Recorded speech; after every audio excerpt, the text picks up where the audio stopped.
This content is the property of Dark Romance Stories. Please do not copy or re-upload it in any form. The rain over Palermo fell like static, blurring the harbour lights into smears of gold and blood orange against the black water. Adriano de Rossi stood at the window of a private office 3 floors above a shipping company that existed only on paper, watching the storm roll in from the Tyrrhenian Sea, and did not know he had 11 minutes left to live. He was 31 years old, dressed in a charcoal suit that had been tailored in Milan, and he wore the de Rossi signet ring the way his father had worn it before him, like a crown too heavy to take off, even to sleep. In 4 days he would marry Serena Conti, uniting 2 of the last old-blood families still standing after the wars that had gutted Sicily's underworld a decade before. Everyone said it was a love match. Everyone was wrong. It was a treaty with a wedding dress. "The Calabrians want a bigger cut of the port," said his consigliere, an older man named Enzo, who had known Adriano since he was in short pants. "I told them no." "Good," Adriano said, without turning from the window.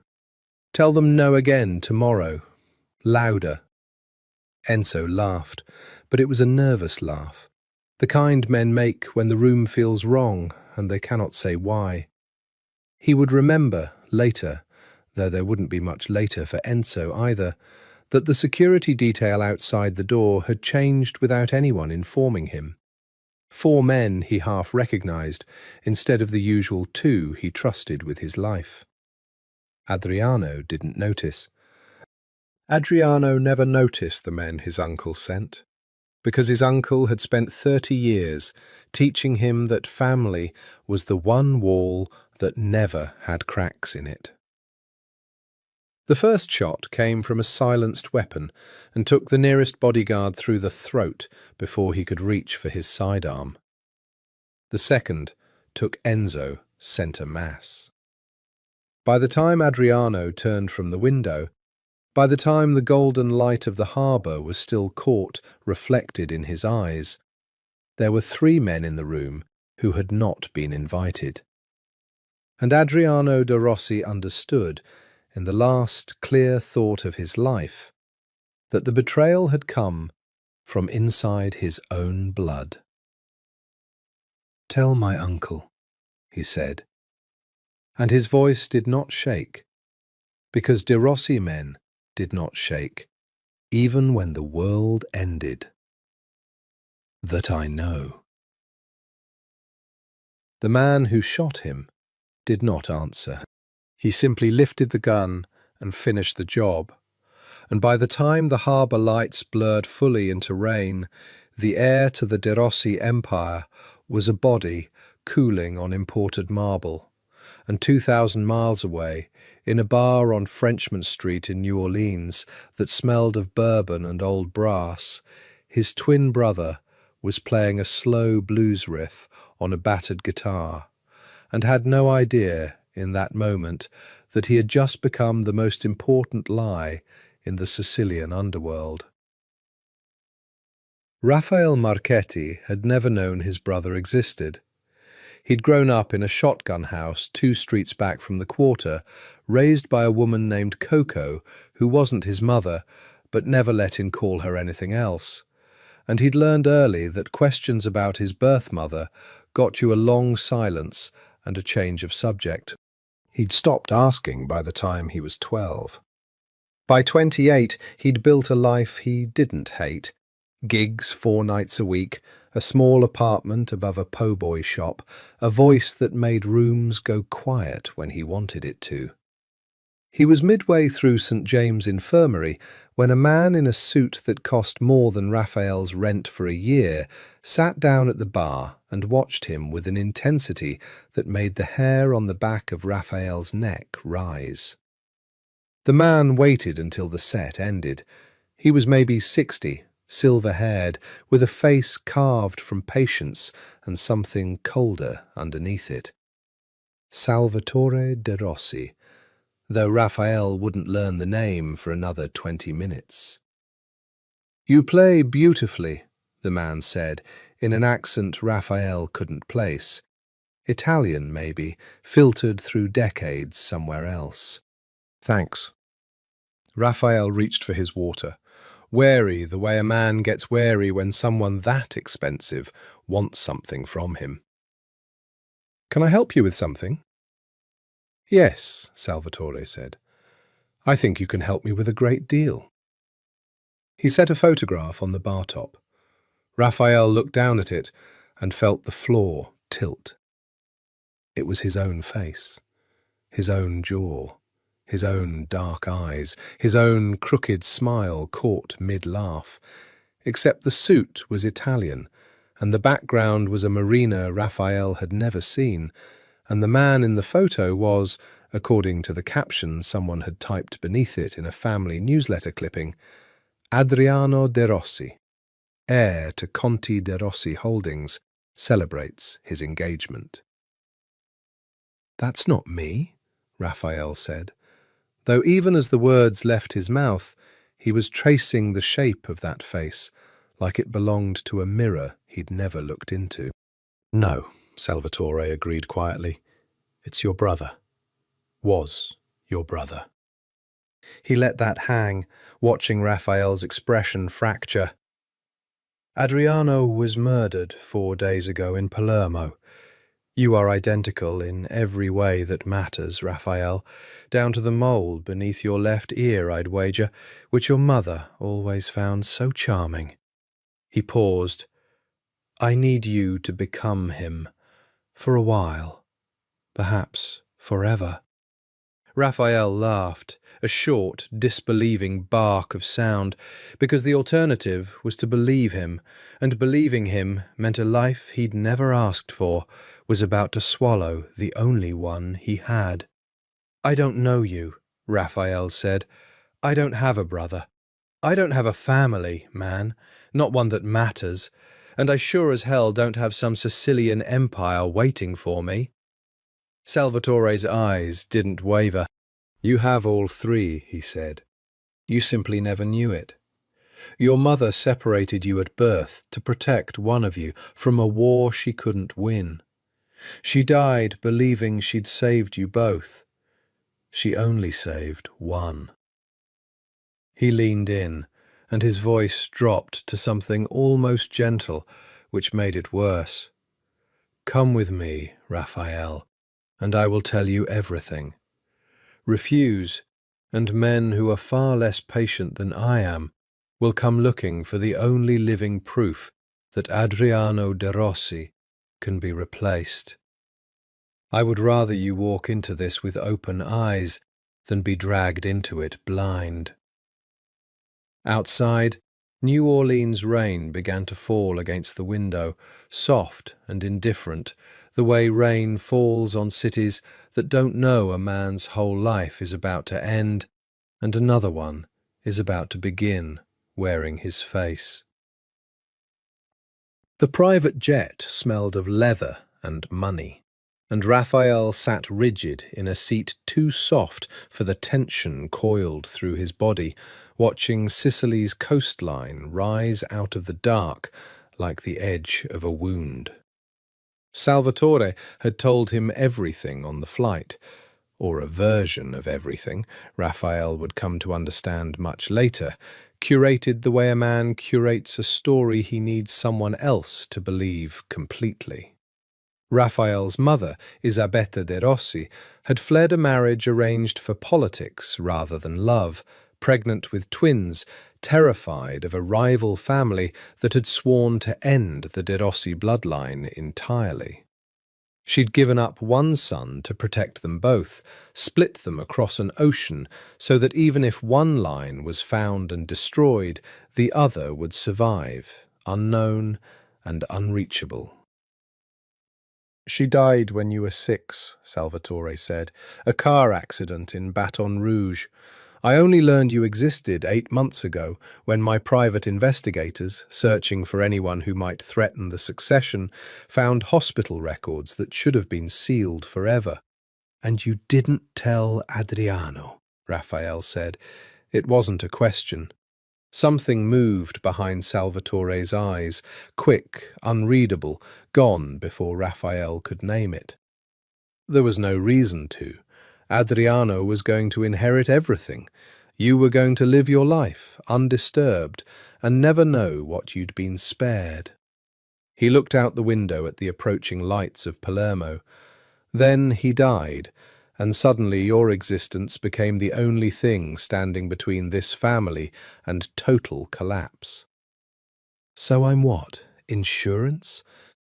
You're a lifeline. Salvatore's voice hardened, just slightly, the velvet slipping to show iron beneath. If the families we do business with learn that Adriano is dead, every rival who has been waiting a decade for weakness will move within the week. Alliances will break. Blood will run through the streets of 3 cities before the month is out, including, eventually, yours. You are not merely saving an empire, Raphael. You are saving lives. Possibly your own, eventually, if they trace you regardless. Raphael said nothing. He thought of his guitar, left propped against the wall of his apartment, of Coco standing in the doorway with her arms crossed, telling him not to go, of a life so small and so entirely his own that it ached now like a phantom limb. And if I say no? Salvatore's silence answered before his words did. Then I cannot protect you from what comes next. There are men in this world, Raphael, who will kill a possibility as readily as a certainty. You are, right now, a possibility that several extremely dangerous people would prefer did not exist. They took him to a compound outside the city, a mansion the colour of bone, walled and gated, and crawling with men who watched Raphael the way butchers watch livestock. For 6 days he barely slept. He was drilled relentlessly by a woman named Marisol, who had apparently been Adriano's speech coach years before, and who now looked at Raphael like he was an unfinished sculpture that needed to be corrected into someone else's shape. Adriano did not speak with his hands, she told him, slapping his wrist lightly when he gestured. He spoke with stillness. Power that does not need to prove itself. I'm not him. You will be, she said, without cruelty, which somehow made it colder. You have to be, for everyone's sake, including your own. They dressed him in Adriano's clothes, which fit with a precision that made Raphael's skin crawl. Every seam tailored to a body he shared without ever having earned. They cut his hair the same way. They taught him Adriano's signature, the particular cadence of his Italian, the specific coldness in his gaze that made grown men look away first. They showed him photographs, videos, recordings of Adriano's voice, and Raphael studied his own dead brother like a man memorizing a stranger's face for a test he couldn't afford to fail. On the 7th night, Salvatore came to his room and found Raphael sitting on the edge of the bed, staring at his own hands, as if they belonged to someone else now. "There's one more thing," Salvatore said. "The wedding is still 4 weeks away. You will meet Serena Conti before then, privately, to allow you both time to, as they say, get reacquainted." "She's going to know," Raphael said. "The woman was going to marry him. She'll take one look at me and know I'm not the man she loved." Salvatore's expression didn't change, but something in his voice sharpened, quiet and certain. "Serena Conti did not love Adriano," he said. "Serena Conti agreed to a merger dressed as a marriage, the same as he did. What she knows of him is politeness, distance, and duty. You will not need to convince her that you love her, Raphael. You will only need to convince her that you are the man whose ring she is wearing. He paused at the door, and for just a moment something almost like sympathy crossed his face. A performance, Raphael would understand far too late, as practiced as everything else. Try not to fall in love with her in the process. It would complicate things terribly. The door closed. Raphael sat alone in a dead man's room, wearing a dead man's clothes, preparing to steal a dead man's fiancée's trust, and somewhere in his chest, beneath the fear, a small and treacherous curiosity had already begun to stir. About a woman he had not yet met, whose photograph he'd found himself staring at 3 times that night already, unable to look away from eyes that seemed, even in a still image, to be searching for someone who wasn't quite there. Serena Conti had learned at 19 that grief and duty could occupy the same room without ever speaking to each other. She stood now on the terrace of the Conti estate outside Taormina, 26 years old, dressed in black silk that had been chosen for her by a stylist who understood that a Conti daughter did not simply mourn. She performed mourning, beautifully, for an audience that never stopped watching. Below her, the Ionian Sea moved in slow indigo folds toward the horizon, and somewhere behind her, in the house, her father was on the phone with the De Rossi family lawyers, discussing how a wedding could be delayed by a death without ever technically being called off. She hadn't cried when she heard Adriano was dead. She'd noticed that about herself, with a kind of distant clinical horror, that 4 days after the man she was supposed to marry had been shot to death in a room 300 miles away, she had shed exactly no tears, and instead had spent the intervening days wondering, guiltily, whether this meant she was free. She had not loved him. She could admit that now, alone on the terrace, in the particular honesty grief sometimes permits. She had respected him. She had been, at times, afraid of him. Not of violence. Adriano had never raised a hand to her, but of the particular blankness that lived behind his eyes when he looked at her, as if she were a column in a ledger he was satisfied had balanced correctly. 4 years of engagement, and she had never once seen him surprised, delighted, angry in a way that wasn't controlled, careful, curated for effect. She had been about to marry a man she didn't know, and now she never would. And the relief she felt about that fact disgusted her almost as much as it comforted her. Serena, her father's voice from the doorway.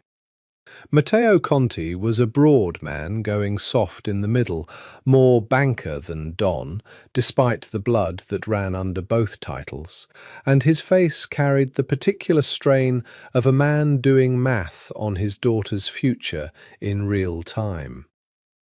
The wedding isn't cancelled. She turned. Adriano is dead, Papa. The De Rossi family has asked for 4 weeks. They say Adriano's brother has been located, a twin, if you can believe it, hidden away in America his entire life, and that he will assume Adriano's position. The marriage will proceed as planned. Different groom. He said it the way he might announce a change in shipping manifests. Salvatore assures me the boy is being prepared. You'll meet him within the week. Serena felt something cold slide through her chest. You're telling me I'm marrying a stranger who happens to share a dead man's face? I'm telling you, her father said, and his voice gentled just slightly, the way it had when she was a girl, and he'd had to explain why she couldn't attend school like other children, why bodyguards followed her to piano lessons, why the world she'd been born into came with walls she would never be permitted to see over. That our family's survival was never about who you loved. It was about what the union protects. That hasn't changed because the man's face has a twin wearing it now. She wanted to scream at him. She wanted to throw something off the terrace and watch it shatter on the rocks below. Wanted some evidence in the world that things could break the way she felt broken. Instead, because she had spent her whole life being trained not to want things she couldn't have, she simply nodded. When do I meet him? Friday. Salvatore is hosting a private dinner at the New York penthouse, away from prying eyes here, where too many people remember Adriano's face too well to be fooled easily. You'll fly out Thursday. Her father studied her, something almost like guilt moving through his features before he mastered it. Give him a chance, Serena. Whatever else this is, it isn't his fault either. From what I understand, he didn't even know this family existed a week ago.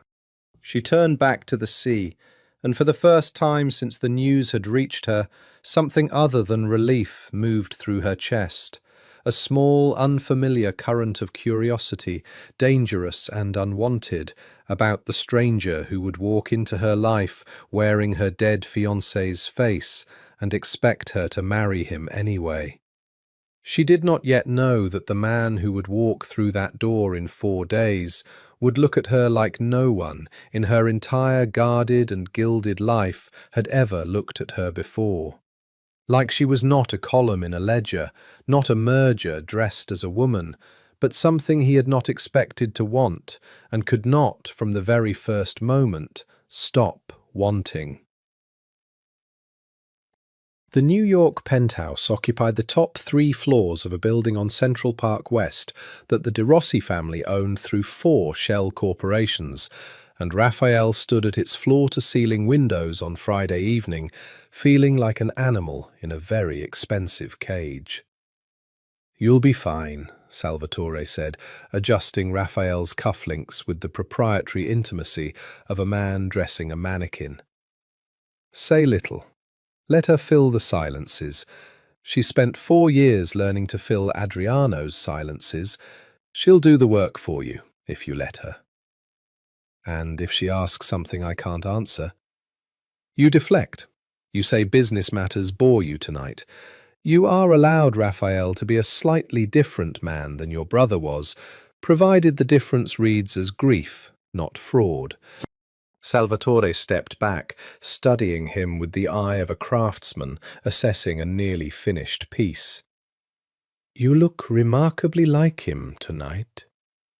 "I am not him," Raphael wanted to say, but he'd learned already, in 2 weeks of this new and terrible life, that saying such things out loud accomplished nothing except making Salvatore's eyes go flat and patient in a way that frightened Raphael more than any threat could have. The elevator chimed at 8 exactly. Raphael would remember for the rest of his life the specific quality of the silence that fell over the room when Serena Conti stepped out of it. She wore deep green, a colour that should have clashed with her dark hair, and didn't, that instead made her look like something carved from a forest at dusk, beautiful in a way that felt almost besides the point, because what struck Raphael first wasn't her beauty, but the guardedness in her eyes, the way she held herself like a woman who had learned, a long time ago, that rooms like this one were never safe, no matter how good the lighting was. "Adriano," she said, and her voice was low, controlled, giving nothing away. She crossed the room and extended her hand the way one might to a business associate, and Raphael understood, in that single gesture, everything Salvatore had told him about the nature of this engagement. 4 years, and she still touched him like a stranger. He took her hand. It was smaller than he expected, cool, and he felt something jolt through his chest at the contact that he had no name for and no right to feel. "Serena," he said. Her name in his mouth felt like the first true thing he'd said in 2 weeks. They were seated at a table set for two on the terrace, city lights sprawling gold and endless below them, Salvatore hovering somewhere just out of earshot, like a director watching his actors from the wings. For the first several minutes, conversation moved the way Salvatore had predicted. She asked about his recovery from grief. He gave careful, minimal answers.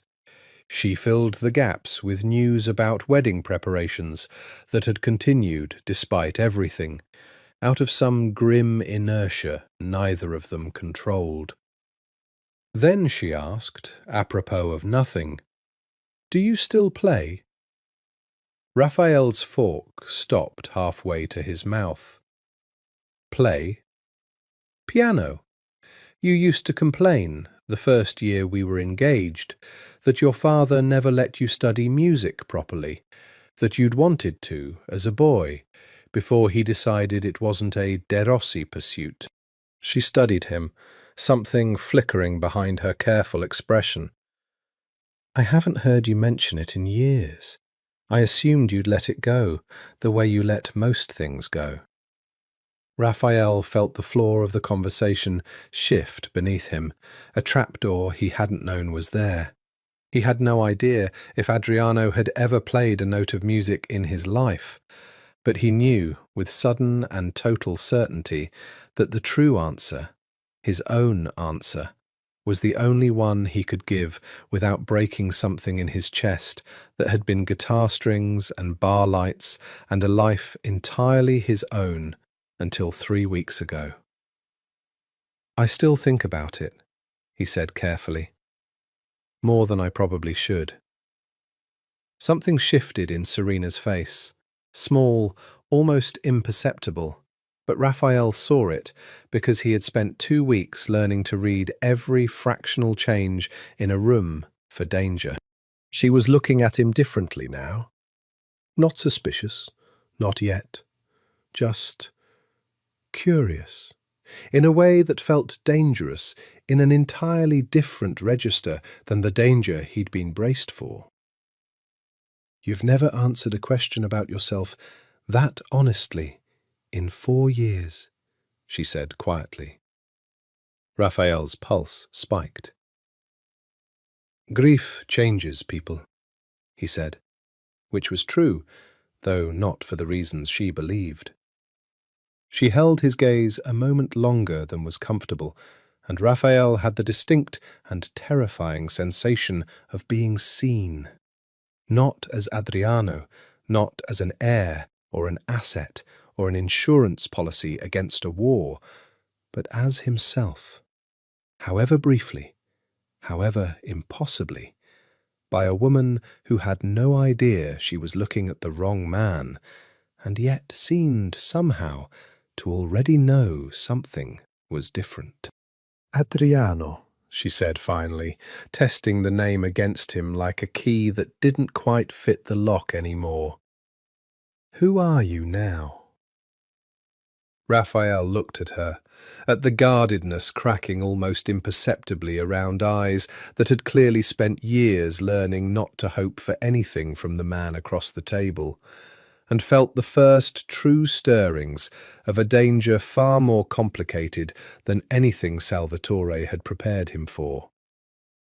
"I don't know yet," he said, and for the first time since stepping off that plane, it was the absolute truth. The gala was held at the Conti Estate's ballroom 11 days later, an engagement celebration reframed, with grim Sicilian pragmatism, as a memorial for Adriano that also happened to introduce his miraculous surviving brother to society, though of course no one in that glittering room was permitted to know the second half of that sentence. Raphael stood at the edge of the ballroom in a black tuxedo that fit him like a confession, watching 200 of the most dangerous people in the Mediterranean underworld drink champagne beneath crystal chandeliers, and understood with total clarity that if he made one wrong move tonight, he would not survive to regret it. "Smile less," Salvatore murmured beside him, disguised as pleasant conversation for anyone watching. Adriano smiled like it cost him something. "You're smiling like you enjoy this." Raphael adjusted his expression. Across the room, Serena stood beside her father in a gown the colour of dried blood, laughing at something a silver-haired man was saying, and Raphael felt a hot, unreasonable spike of something ugly move through his chest at the easy way the stranger's hand rested near the small of her back. "Who is that with her?" Salvatore followed his gaze, something amused and calculating moving behind his eyes. "Dante Ferraro, old family friend of the Contis, and the man who has wanted Serena for himself since they were both children. Harmless, mostly, though he's made his interest known more than once, much to Adriano's irritation." A pause, deliberate.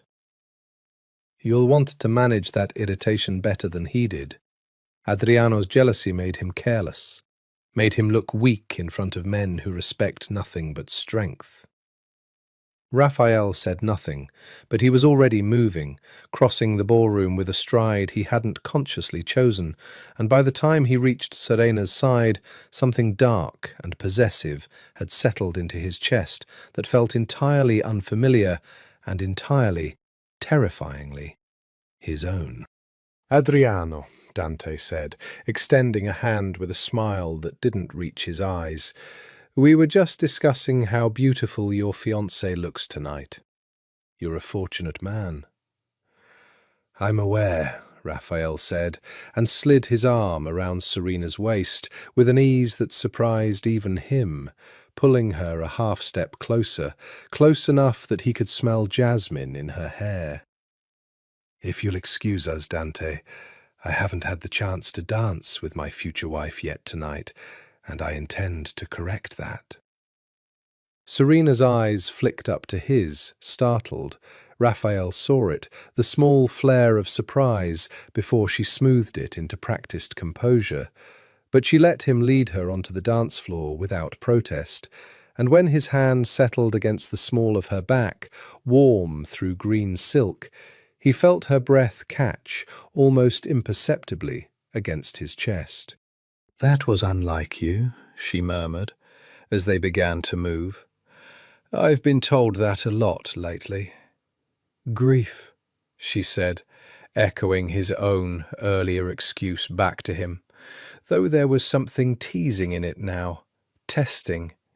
"Is it grief that made you jealous of Dante Ferraro just now? Because that man has never once threatened your position with me, and you've never once cared before whether he stood near me at a party." Raphael's jaw tightened. He thought of a dozen careful lies and discarded every one of them. "Maybe I've decided I don't like sharing what's mine," he said, and hated immediately how true it felt. Serena studied him for a long moment, the music swelling around them, the chandelier light catching gold in her dark eyes. "I'm not yours," she said quietly. "Not yet." "We're not married." "You will be."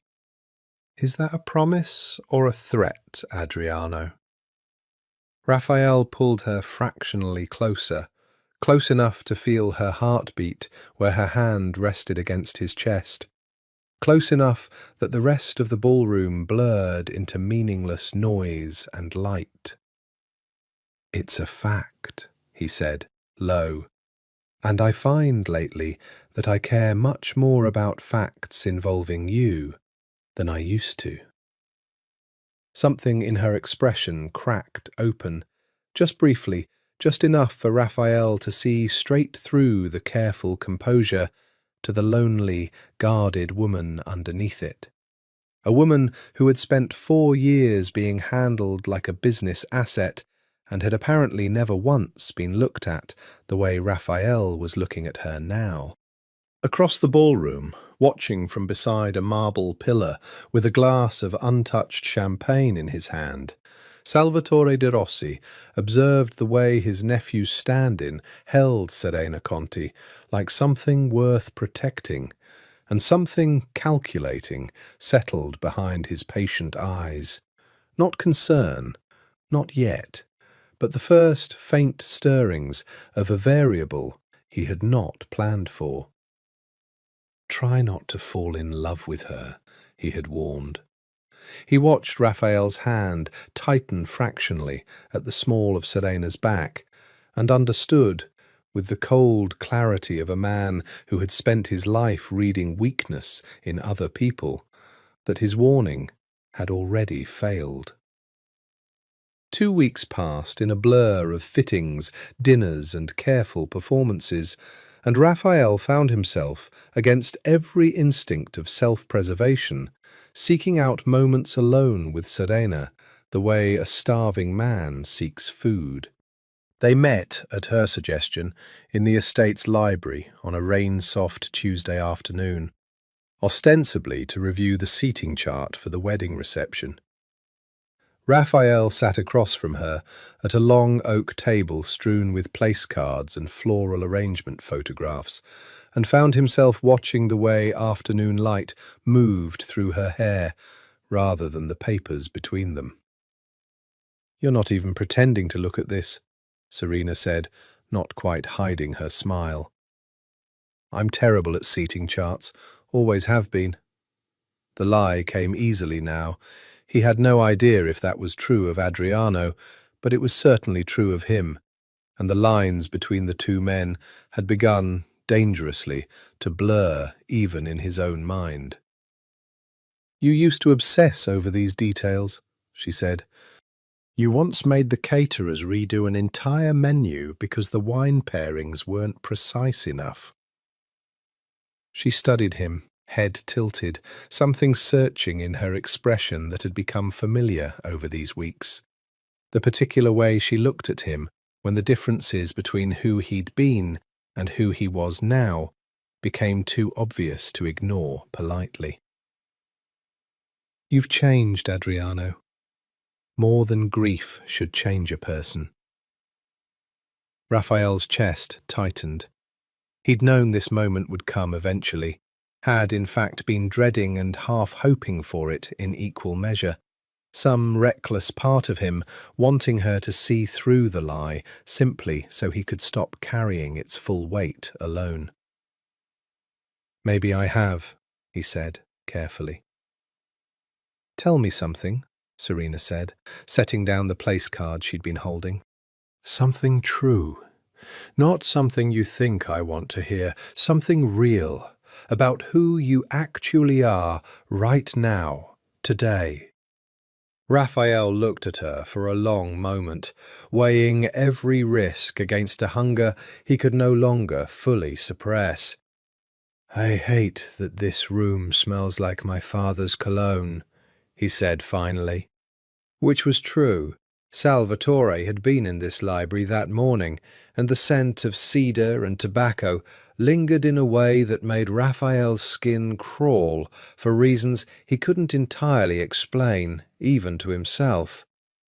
"I hate large rooms with too many mirrors. I miss—" He stopped himself. "Miss what?"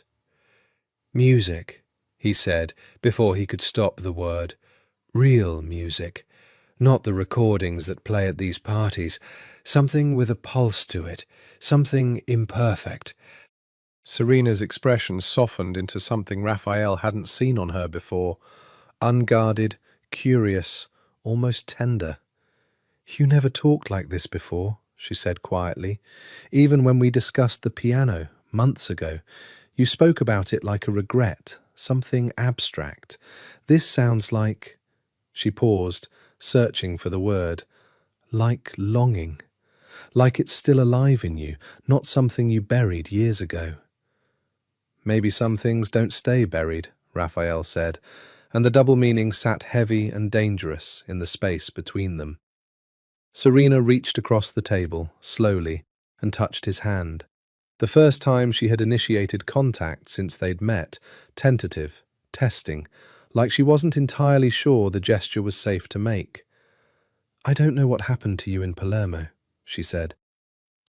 "I don't know what almost dying, what watching your bodyguards die, did to you. But whoever you are now, Adriano, I think I like him more than I ever liked the man I was engaged to before." Raphael's throat closed around words he couldn't say. "I'm not him. I never met him. I don't even know what he sounded like when he laughed."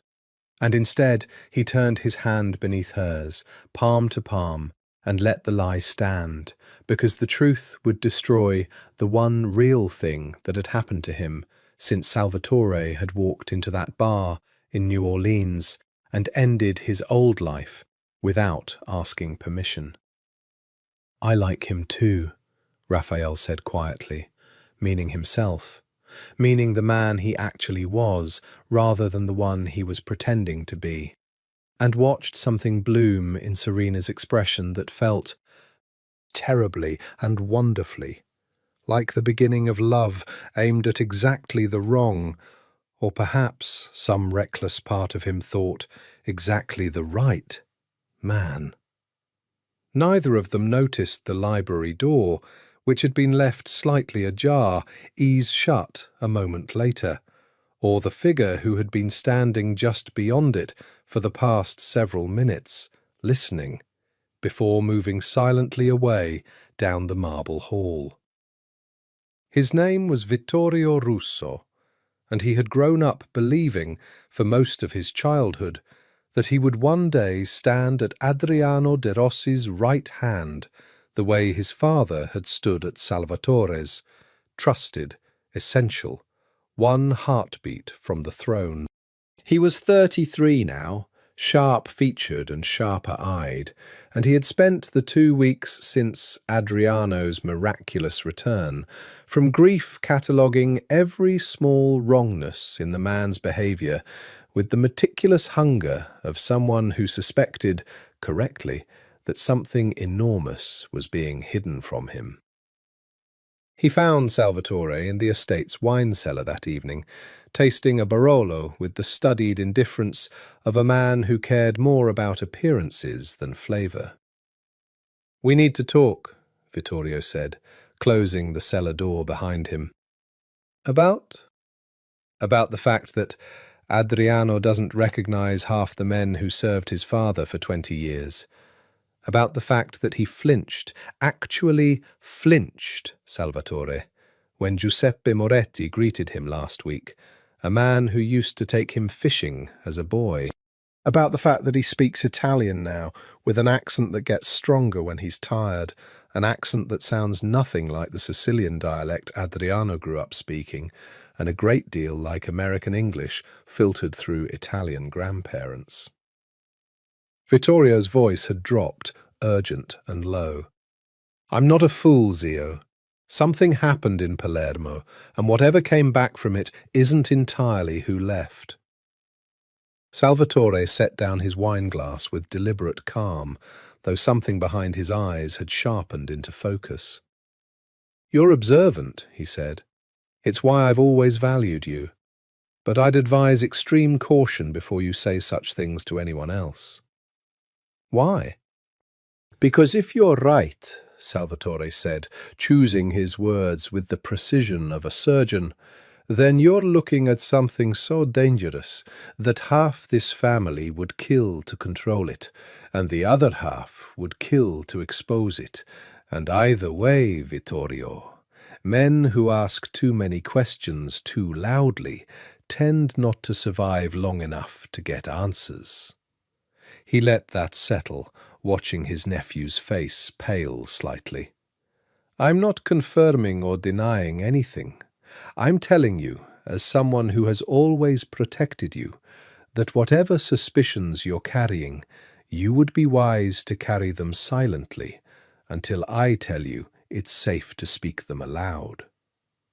Vittorio studied his uncle for a long, charged moment, and something in Salvatore's carefully neutral expression told him more than any confession could have. "You know," Vittorio said slowly, "whatever this is, you already know." Salvatore's silence was its own answer. "Is Adriano alive somewhere? Is this some kind of Adriano is dead?" Salvatore said, and for the first time in the conversation, something genuine moved across his face. Not grief, Vittorio noted with a chill, but something closer to satisfaction, quickly hidden.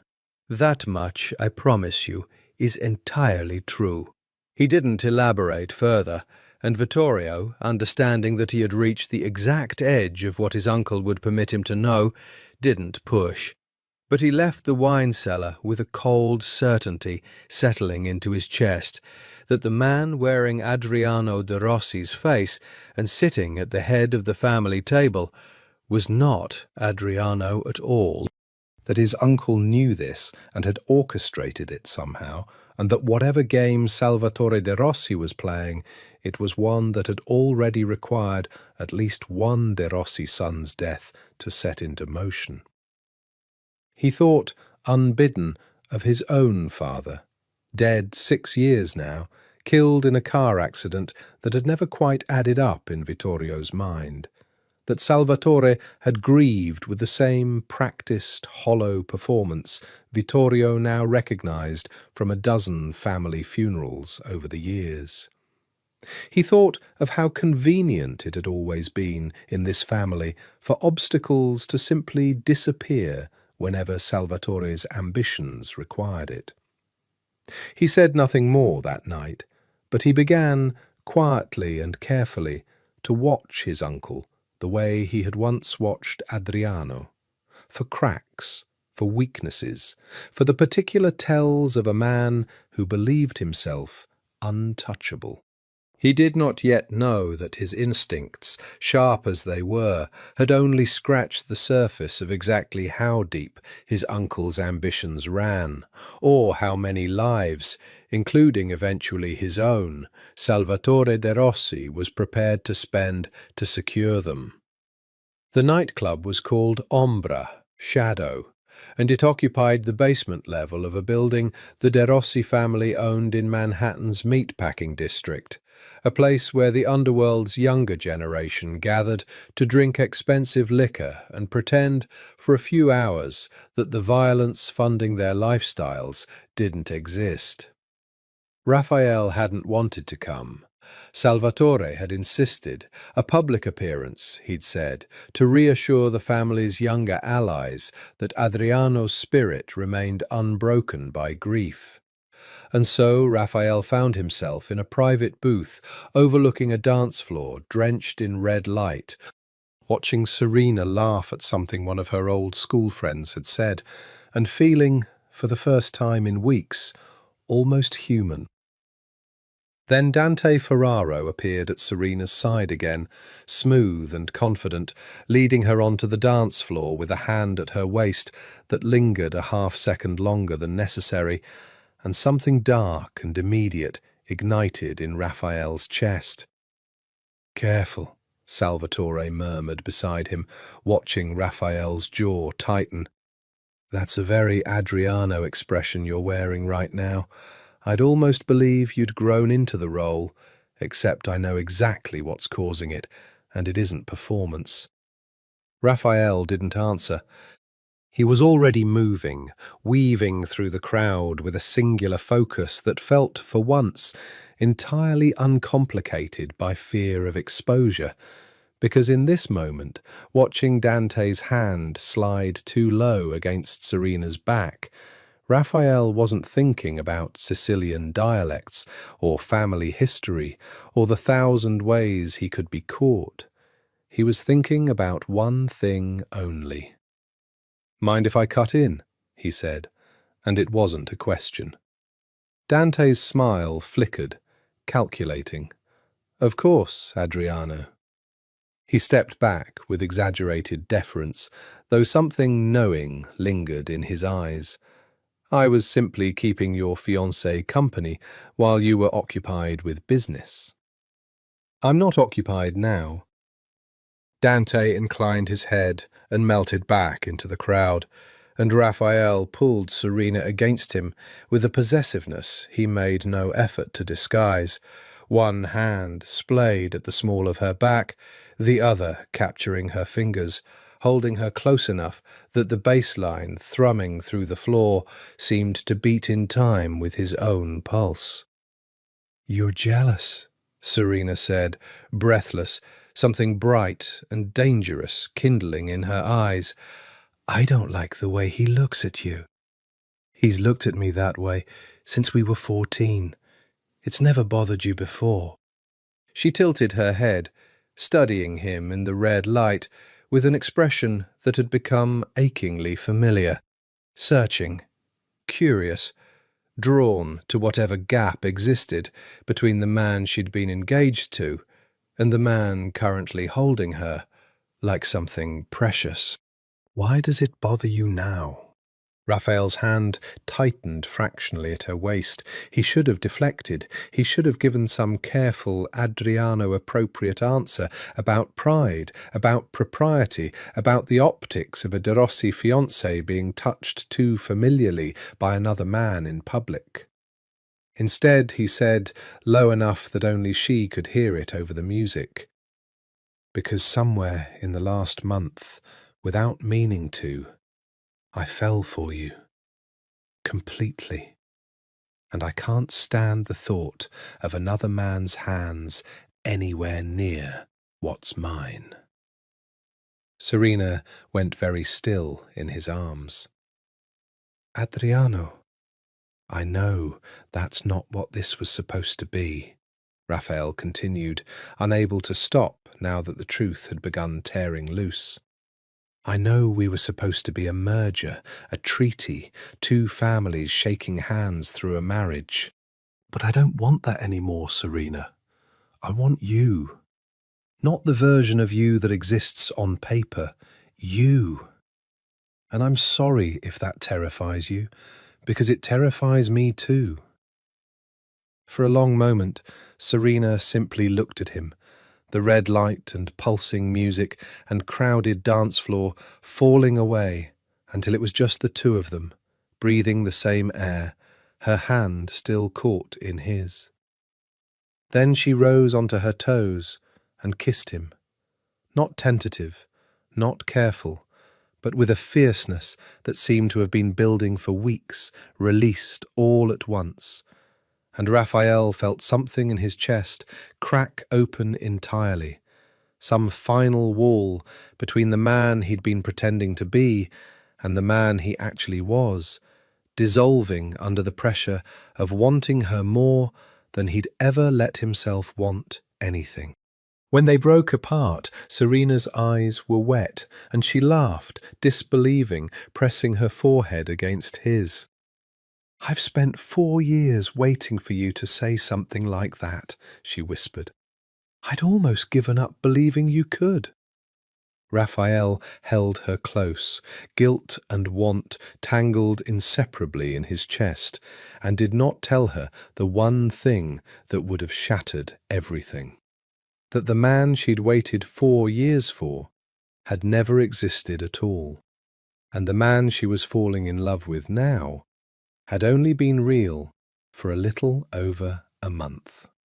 Salvatore de Rossi's private office occupied the top floor of a building in Palermo that few people knew he owned, windowless by design, soundproofed by necessity.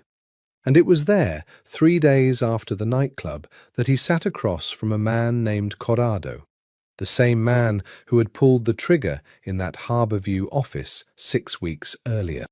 "The Contis are pleased," Salvatore said, sliding an envelope of cash across the desk. "The wedding proceeds on schedule. The boy has performed better than I anticipated, better than Adriano ever did, frankly. He listens, He learns. He's grateful in the particular way that people are grateful when they believe they've been given a second chance at a life they never expected to have. And the girl?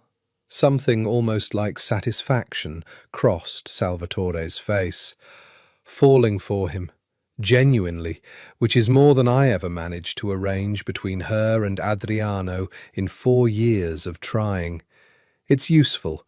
A devoted wife asks fewer questions than a dutiful one. She'll defend him instinctively now, should anyone begin to doubt. Corrado studied his employer for a moment. You planned this. Not just the assassination, the replacement. You knew about the brother before Adriano died. Salvatore's silence was answer enough, though after a moment he spoke anyway, unable, or perhaps simply unwilling, to resist the pleasure of explaining his own brilliance to someone who understood the scale of it. Adriano was becoming a problem, he said, sharp, independent.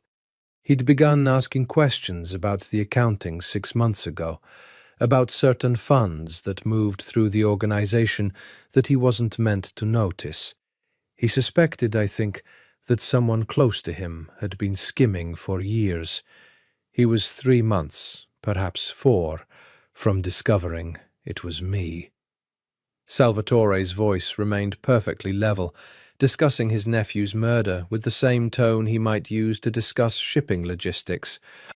A man that intelligent, that independent, cannot be controlled. He would have investigated. He would have found the truth eventually, and he would not have forgiven it. So you found the brother first? I found the brother 8 months ago, precisely because I suspected I might need him. Salvatore leaned back, something cold and satisfied settling into his expression. Raphael is everything Adriano was not. Grateful instead of entitled. Uncertain instead of confident. He believes with his whole heart that I am the man who saved him from irrelevance and gave him a family, a purpose, a woman to love. He will never suspect that the family who gave him all of this is the same family that murdered the brother he's impersonating to make room for him. Salvatore almost smiled. A puppet who believes himself grateful, Corrado, is infinitely easier to control than an heir who believes himself entitled.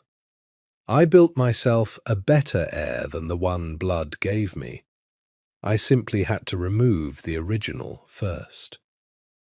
And when he learns the truth?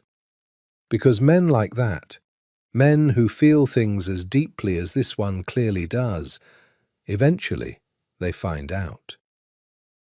Salvatore's expression didn't waver, though something calculating moved behind his eyes. By the time he learns anything, Corrado, he will be married, legally bound to the Conti fortune, publicly established as Adriano de Rossi in the eyes of every family in the Mediterranean. He will have built a life around this lie so thoroughly that unravelling it will cost him everything he's come to love. The woman, the position, quite possibly his freedom, given the small matter of impersonation, fraud, and the legal chaos that would follow any public confession. He steepled his fingers. Men do not burn down houses they've spent months falling in love with living in, Corrado, no matter what they discover about the foundation. He'll swallow the truth, if he ever finds it, and he'll keep smiling, because the alternative is losing everything, including her. Corrado nodded slowly, though something in his expression suggested he understood, better than Salvatore perhaps did, the particular danger of underestimating a desperate man in love. "And Vittorio?"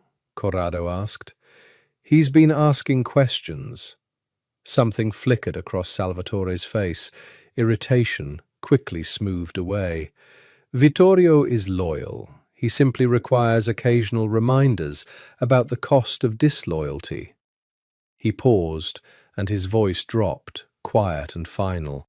If that changes, Corrado, you know what to do. I've lost one heir already this year to a man who let curiosity outpace caution. I won't lose control of this family to a second.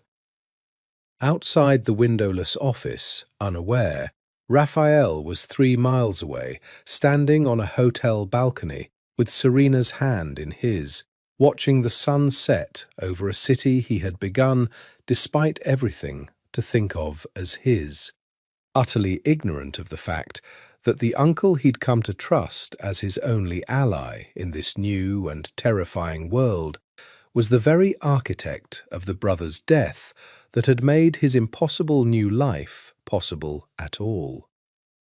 3 weeks before the wedding, Serena found the photograph. She hadn't been looking for anything.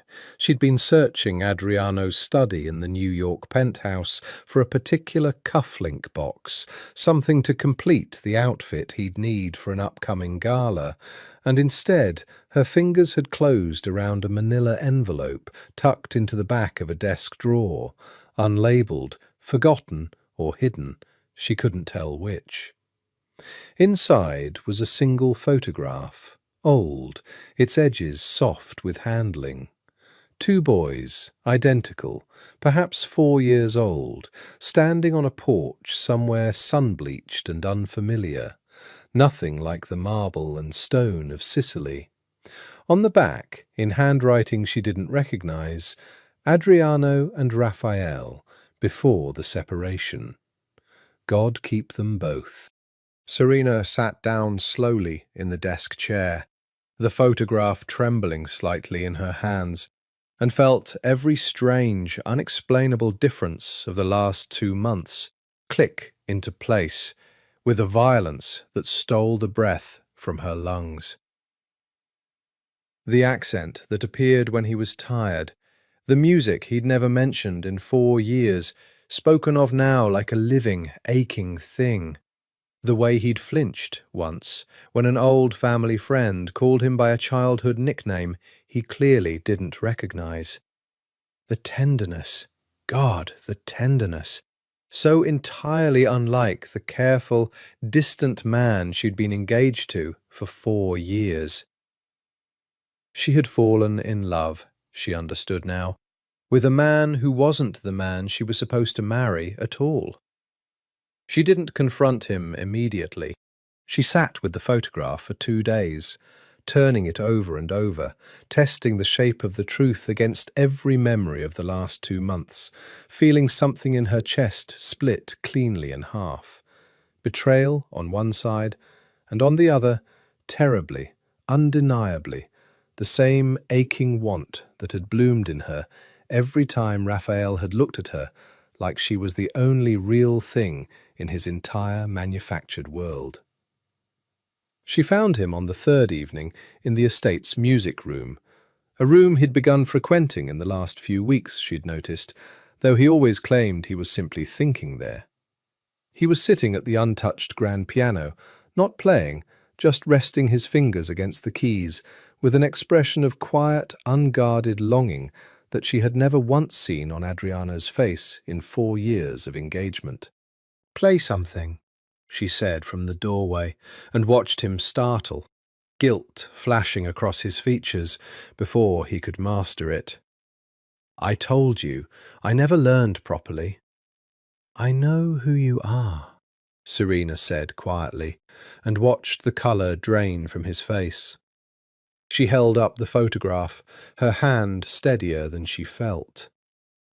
"I found this in the desk. 2 boys, Adriano and Raphael, before the separation." Her voice cracked, just slightly, on the last word. "Your name is Raphael."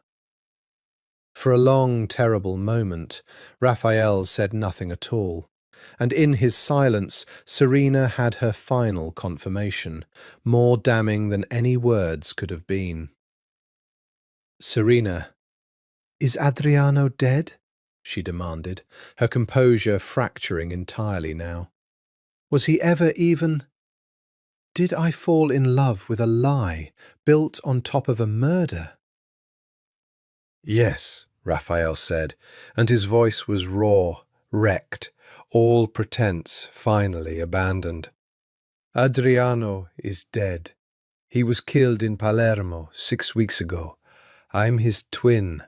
I didn't even know he existed until Salvatore found me in a bar in New Orleans and told me I had to become him or watch everything collapse into a war that would kill hundreds of people, including probably you and your father.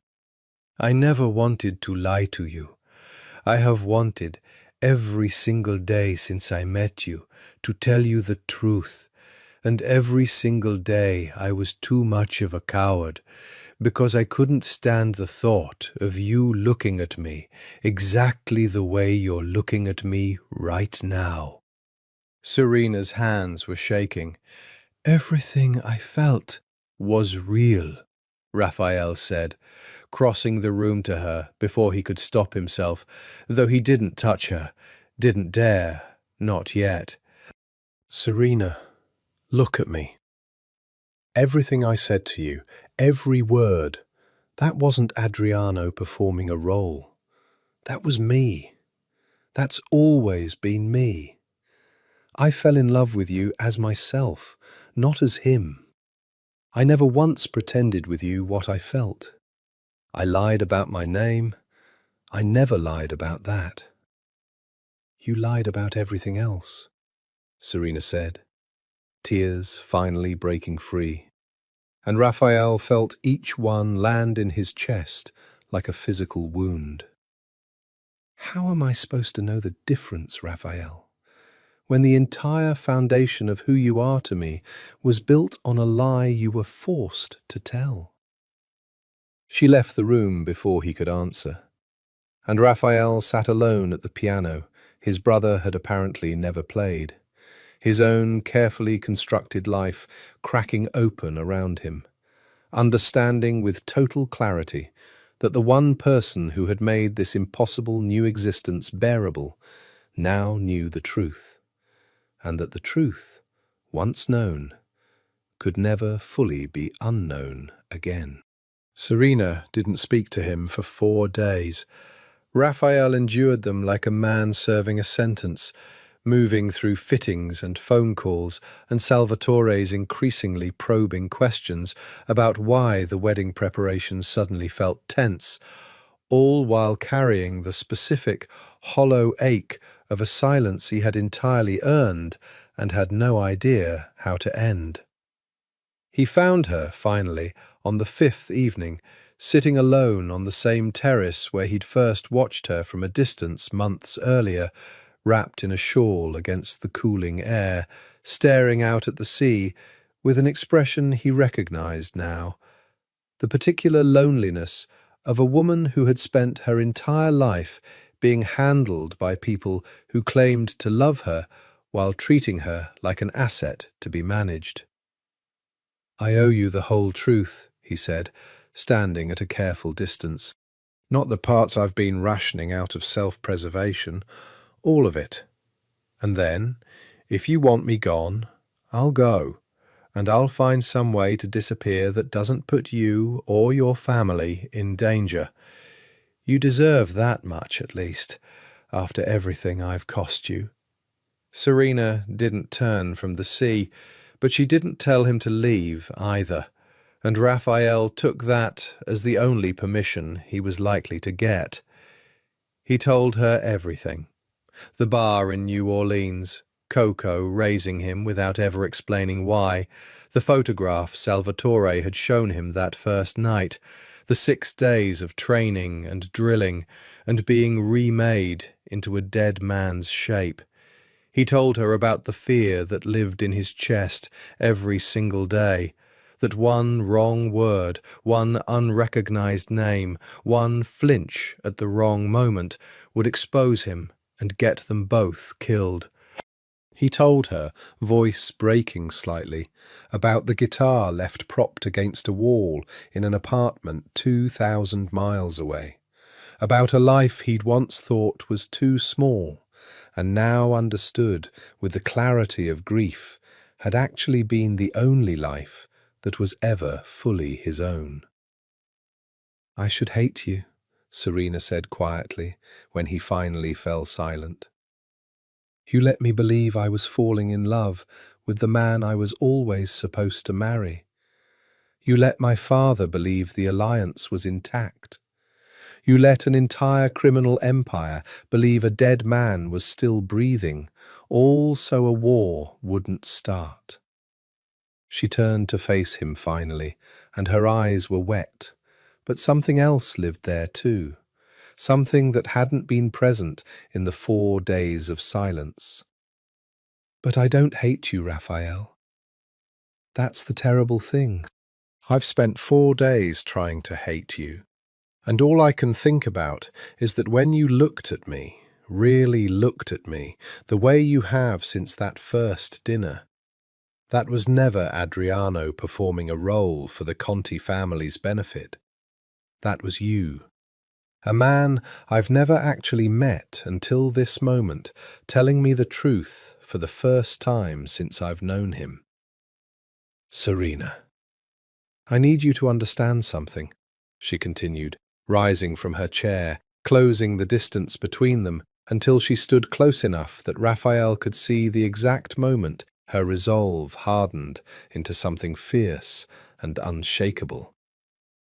"I spent 4 years engaged to a man who looked at me like a line item. 4 years of politeness and distance and duty dressed up as partnership. And in 2 months, you, an imposter, a stranger who'd never even heard my name before 6 weeks ago, have made me feel more seen, more wanted, more real than Adriano De Rossi managed in 4 years of trying." Her voice caught. "I don't care that you're not who I thought you were. I care that you're the first person in this entire gilded, suffocating world who has ever made me believe I mattered as something other than a merger." Raphael reached for her, hesitant, half expecting her to pull away. And when she didn't, when instead she stepped into his arms and pressed her face against his chest like she'd been waiting days to allow herself this, something in his chest finally, fully broke open. "I love you," he said into her hair, the words raw and unrehearsed, nothing like the careful performances Salvatore had drilled into him. "Not as Adriano, not as some role I'm playing to survive. As Raphael Marchetti, a musician from New Orleans who never asked for any of this and would do all of it again, every impossible piece of it if it meant ending up here, with you." Serena tilted her face up to his, and this time, when they kissed, there was no performance in it at all.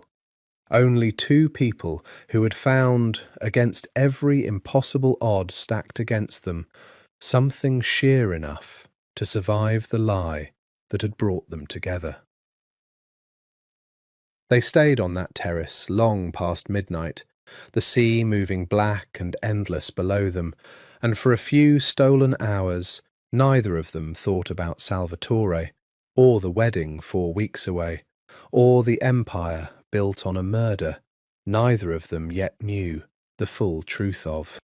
For a few hours, they were simply 2 people who had found each other by impossible accident, choosing deliberately and against all reason to stay. Vittorio Russo had spent 3 weeks compiling evidence, quietly, carefully, the way a man builds a case he knows could get him killed if discovered prematurely. He'd started with dental records, a resource few people thought to check, buried in old De Rossi family medical files from childhood, records that showed subtle but undeniable differences in the man currently calling himself Adriano.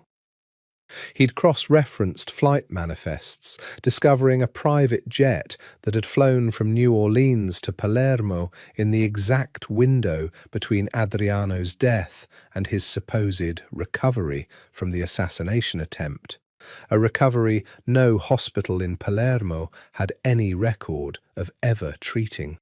He laid it all out, finally, not for Salvatore, whom he no longer trusted, but for Matteo Conti, Serena's father, in a private meeting at a cafe in Taormina where the espresso was strong and the conversation, Vittorio understood, could very easily end his life if it went the wrong direction. "I think your daughter is marrying an impostor," Vittorio said, sliding a folder of documents across the table. "I think Adriano de Rossi is dead and has been for months, and I think my uncle Salvatore knows it, because I think my uncle Salvatore is the one who arranged the assassination in the first place." Matteo Conti went very still. He read through the documents slowly, his expression shifting from disbelief to something colder, more calculating, as the evidence accumulated. "If this is true," he said finally, "and you're telling me this without proof of Salvatore's involvement specifically—" "I don't have proof of that yet," Vittorio admitted, "but I have proof the man is not Adriano. And I have suspicions, strong ones, that go back to my own father's death 6 years ago, a death that happened to remove the only man in this family who might have questioned Salvatore's accounting the way Adriano apparently started to before he died." Matteo sat back, jaw tight, processing the implications of what he was hearing. Not just a betrayal of his daughter's trust, but a potential vulnerability that could unravel the entire alliance if handled incorrectly, could start exactly the kind of war the marriage had been designed to prevent, if it became public in the wrong way, at the wrong time. "What do you want, Vittorio?" "Justice," Vittorio said, "for my father, for Adriano, but more immediately." He hesitated, choosing his next words carefully. "I want to know if your daughter is safe. Because if Salvatore orchestrated one De Rossi son's murder to install a puppet he could control, I don't think he'll hesitate to remove anyone, including a Conti daughter, who threatens that control once she learns the truth." Matteo's hand tightened around his espresso cup. "Serena already suspects something," he admitted slowly. "She's been distant, different these past weeks. If she's already discovered part of this, then she's in more danger than either of us realized," Vittorio finished grimly. "We need to move carefully. If Salvatore learns we know before we're ready to act, he'll eliminate the threat the same way he's eliminated every other obstacle in his path. Adriano, possibly my own father. He won't hesitate to add Serena or her father or me to that list if it protects his control over the family." They sat in tense silence for a long moment, the weight of what they were contemplating, exposing one of the most powerful men in Sicilian organized crime, a man who had already proven himself willing to murder his own nephew, settling heavily between them. "There's someone else who needs to know," Matteo said finally, "before we do anything else.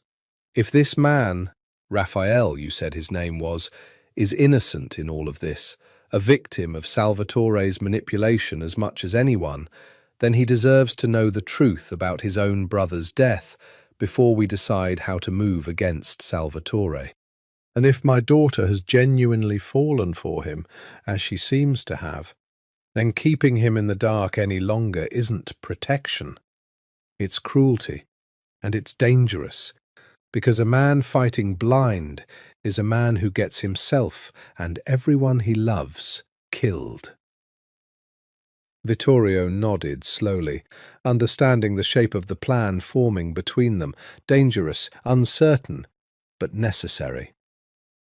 Then we tell him, he said, before the wedding, before Salvatore has any more time to consolidate whatever control he's built over him.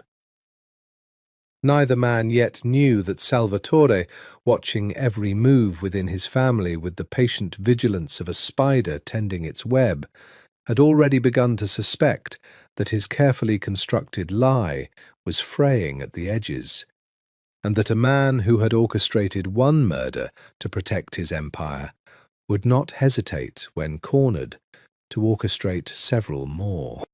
In the 2 weeks that followed, Raphael and Serena moved through wedding preparations with a strange, aching duality, publicly performing the roles the world demanded of them, privately building something real in every stolen hour they could find.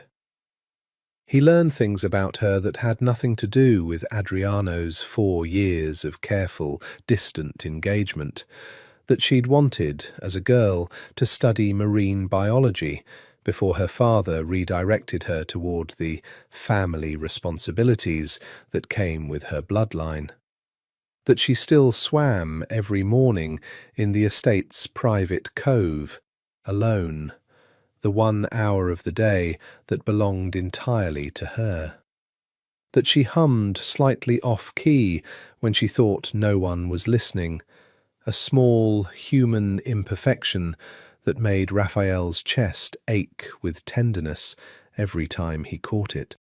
She learned things about him, too, that he'd taught himself guitar from YouTube videos at 14 because Coco couldn't afford lessons, that he still called Coco every few days, careful never to reveal his location, terrified of what might happen to the only mother he'd ever known if Salvatore's enemies ever traced the connection, that he had nightmares some nights about a face that was his own but wasn't, staring at him from across a rain-soaked harbour.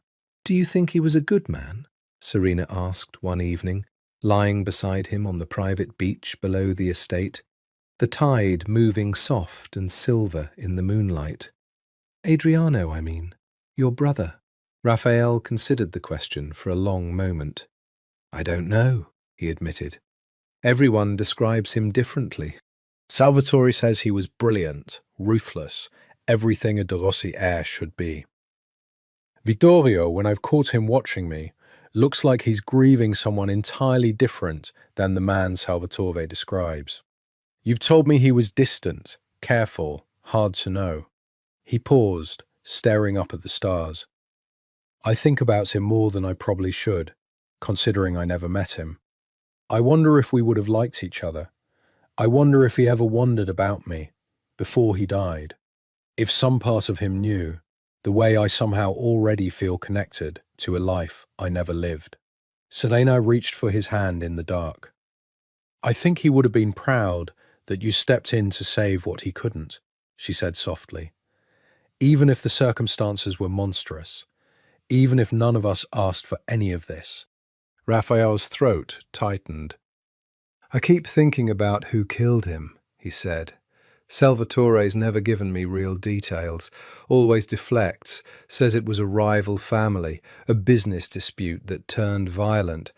But something's never sat right about how quickly everything moved after his death, how prepared Salvatore already seemed to be with the search for me, the compound, the training, as if he'd anticipated needing a replacement long before Adriano actually died."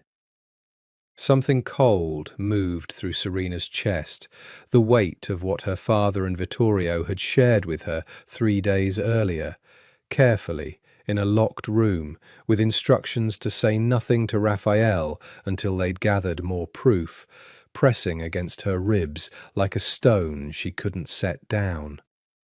She had promised her father she would wait. That exposing Salvatore's suspected involvement too early, without airtight proof, could get all of them killed.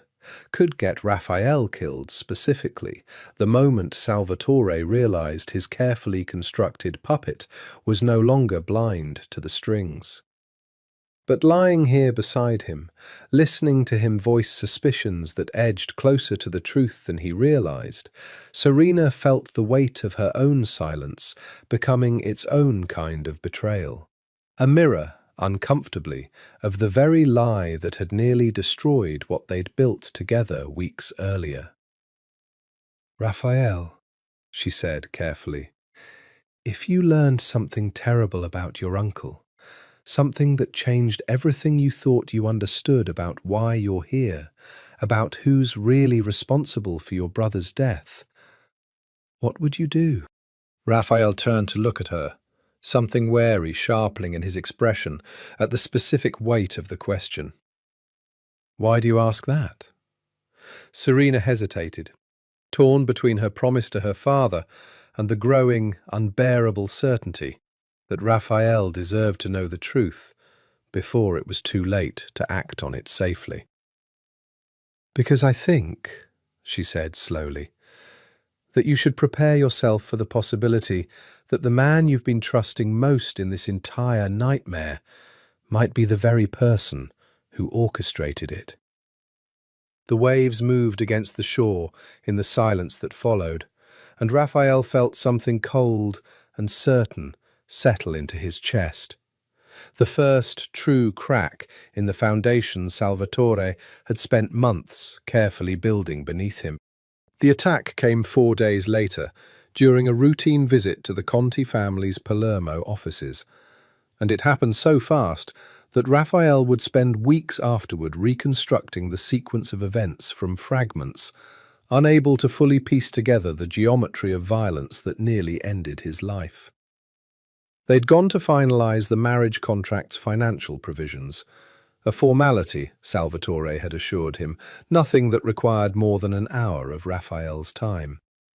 Serena had insisted on accompanying him, some instinct she couldn't fully articulate, telling her not to let him go alone. And it was that instinct, more than anything else, that saved his life. The first shot shattered the window of the conference room a full second before Raphael registered the sound, and it was Serena's hand fisting in his jacket, yanking him down and sideways behind the heavy oak table, that put distance between his skull and the second round that punched through the wall, exactly where his head had been. "Get down," she hissed, and Raphael realized, with a jolt of terrified admiration, that she wasn't panicking. She was moving with the trained precision of someone who had grown up in this world and had clearly at some point been drilled on exactly this kind of scenario. The gunfire lasted less than 30 seconds. By the time the estate's security detail breached the room, the shooter was gone, vanished into the crowded Palermo streets, leaving behind nothing but shattered glass, 2 wounded bodyguards, and a single De Rossi family seal, pressed into a scrap of paper deliberately left behind, that made Salvatore's face go carefully, dangerously blank when he arrived 20 minutes later to survey the damage. "A message," Salvatore said grimly, examining the seal. "The Moretti family, most likely. They've resented our port monopoly for years. This is their way of testing whether Adriano's resolve survived Palermo intact." Raphael, still shaking with adrenaline, one arm wrapped protectively around Serena, studied his uncle's face and felt, for the first time, a flicker of genuine doubt about the story being offered to him. The seal seemed too convenient, too perfectly staged, a calling card that pointed exactly toward a rival family, and nowhere near the person actually orchestrating the danger around him. "We should increase security around Serena," Raphael said, his voice rougher than he intended, every possessive instinct in his body screaming at the memory of that bullet passing inches from either of their skulls. "Immediately. Doubled detail, minimum, until the wedding." "Of course," Salvatore said smoothly. "I'll see to it personally." That night, in the privacy of Raphael's suite, Serena sat wrapped in a blanket, still pale from the afternoon's violence, watching Raphael pace the length of the room with barely contained fury. "He's lying," Raphael said finally, stopping to look at her. "About the Morettis. I don't know how I know it, but I know it. The same way I've learned to read every fractional shift in his expression over the last 2 months. That wasn't a rival family sending a message. That was something else." Serena's chest tightened with the weight of the secret she'd been carrying for a week now, her father's careful instructions warring against a raw fear she'd felt that afternoon, watching a bullet nearly take the life of the man she loved. "Raphael," she said quietly, "there's something I need to tell you. Something my father and Vittorio have been investigating for weeks. Something I promised to keep from you until we had more proof. But I can't. Not after today. Not after almost watching you die in front of me." Raphael crossed the room and knelt in front of her, taking her cold hands in his. "Tell me."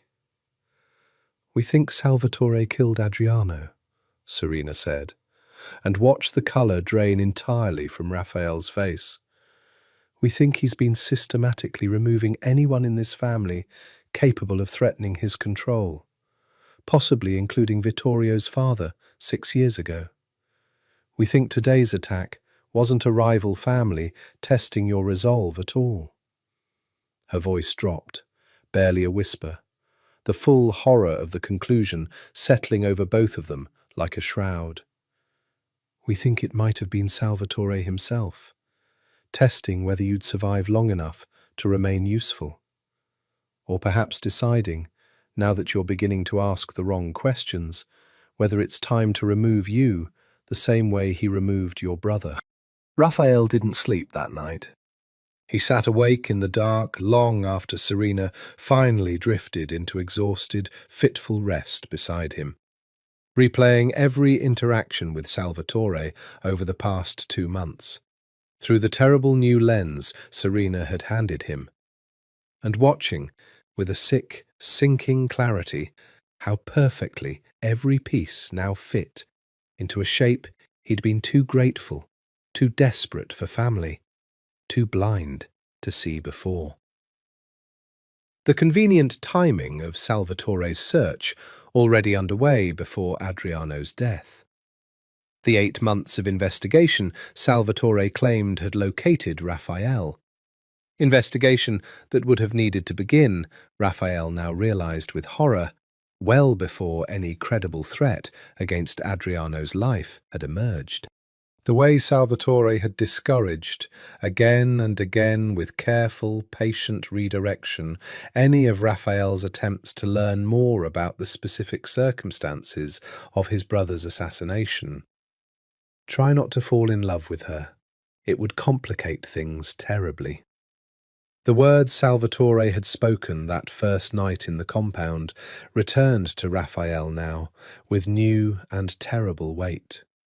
Not the warning of a protective family patriarch, but the calculation of a man who understood exactly how a devoted, grateful puppet could be controlled, and how inconvenient genuine independence, genuine love, might become to a plan built entirely on manipulation.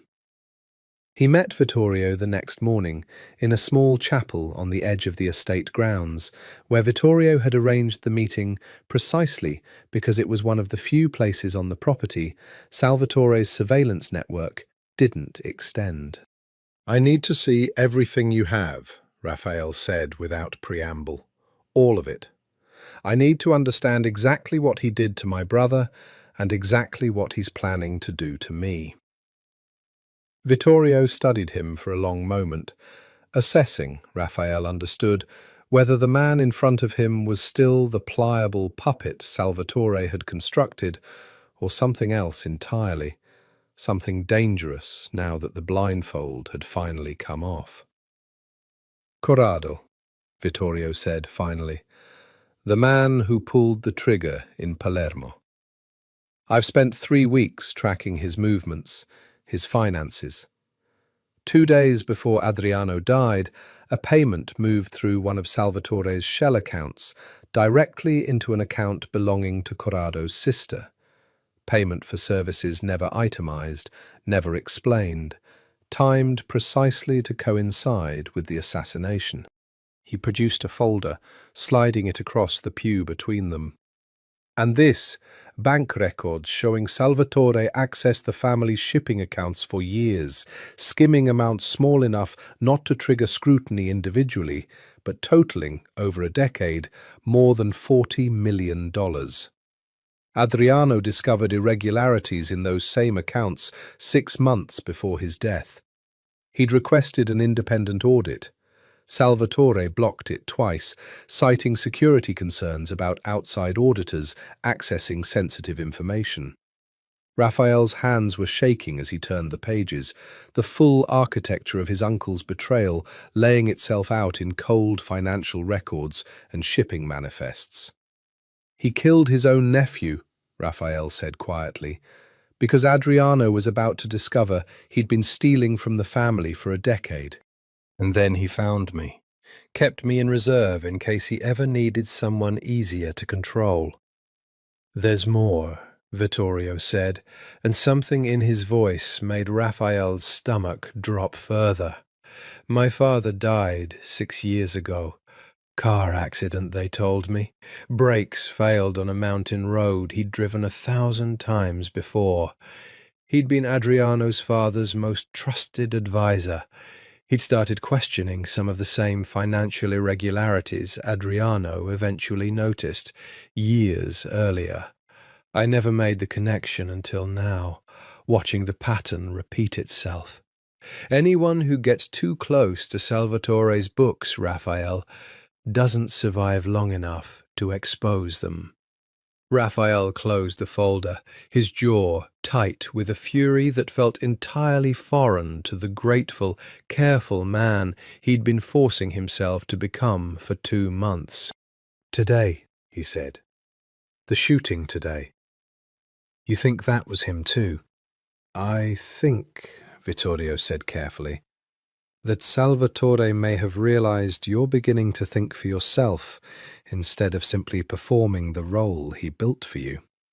A puppet who starts questioning the hand controlling his strings becomes, very quickly, more liability than asset. I think today's attack may have been a test, or a message, or possibly a genuine attempt disguised as a rival family's aggression to remove you before you become too dangerous to control."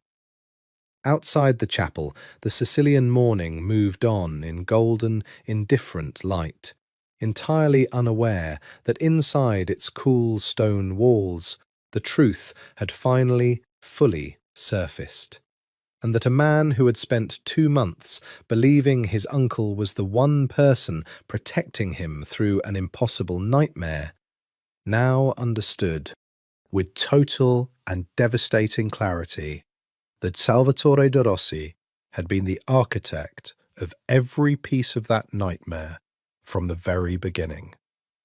Raphael found Salvatore alone in his Palermo office that evening, standing at the same window where, 6 weeks earlier, in a different room but the same harbour view, Adriano de Rossi had spent his last minutes of life, unaware of the betrayal closing in around him. "I know," Raphael said, closing the door behind him with quiet, deliberate finality. "I know what you did to my brother. I know about the accounts he was auditing.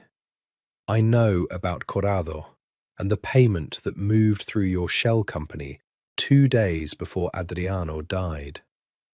I know about Vittorio's father, and how convenient it was for you when he stopped asking questions permanently." His voice was steady, colder than he'd ever heard it come out of his own mouth.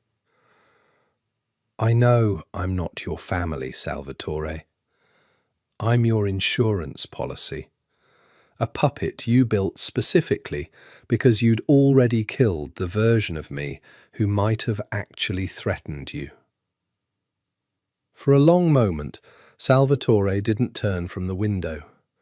And when he finally did, his expression held none of the alarm Raphael had half expected, only a cold, assessing calm that was somehow more frightening than any denial could have been. "You've grown into the role better than I anticipated," Salvatore said finally. "Adriano never had the spine to confront me directly, even when he suspected something was wrong. He preferred to work quietly, methodically, building his case before he acted, which, ultimately, is what got him killed.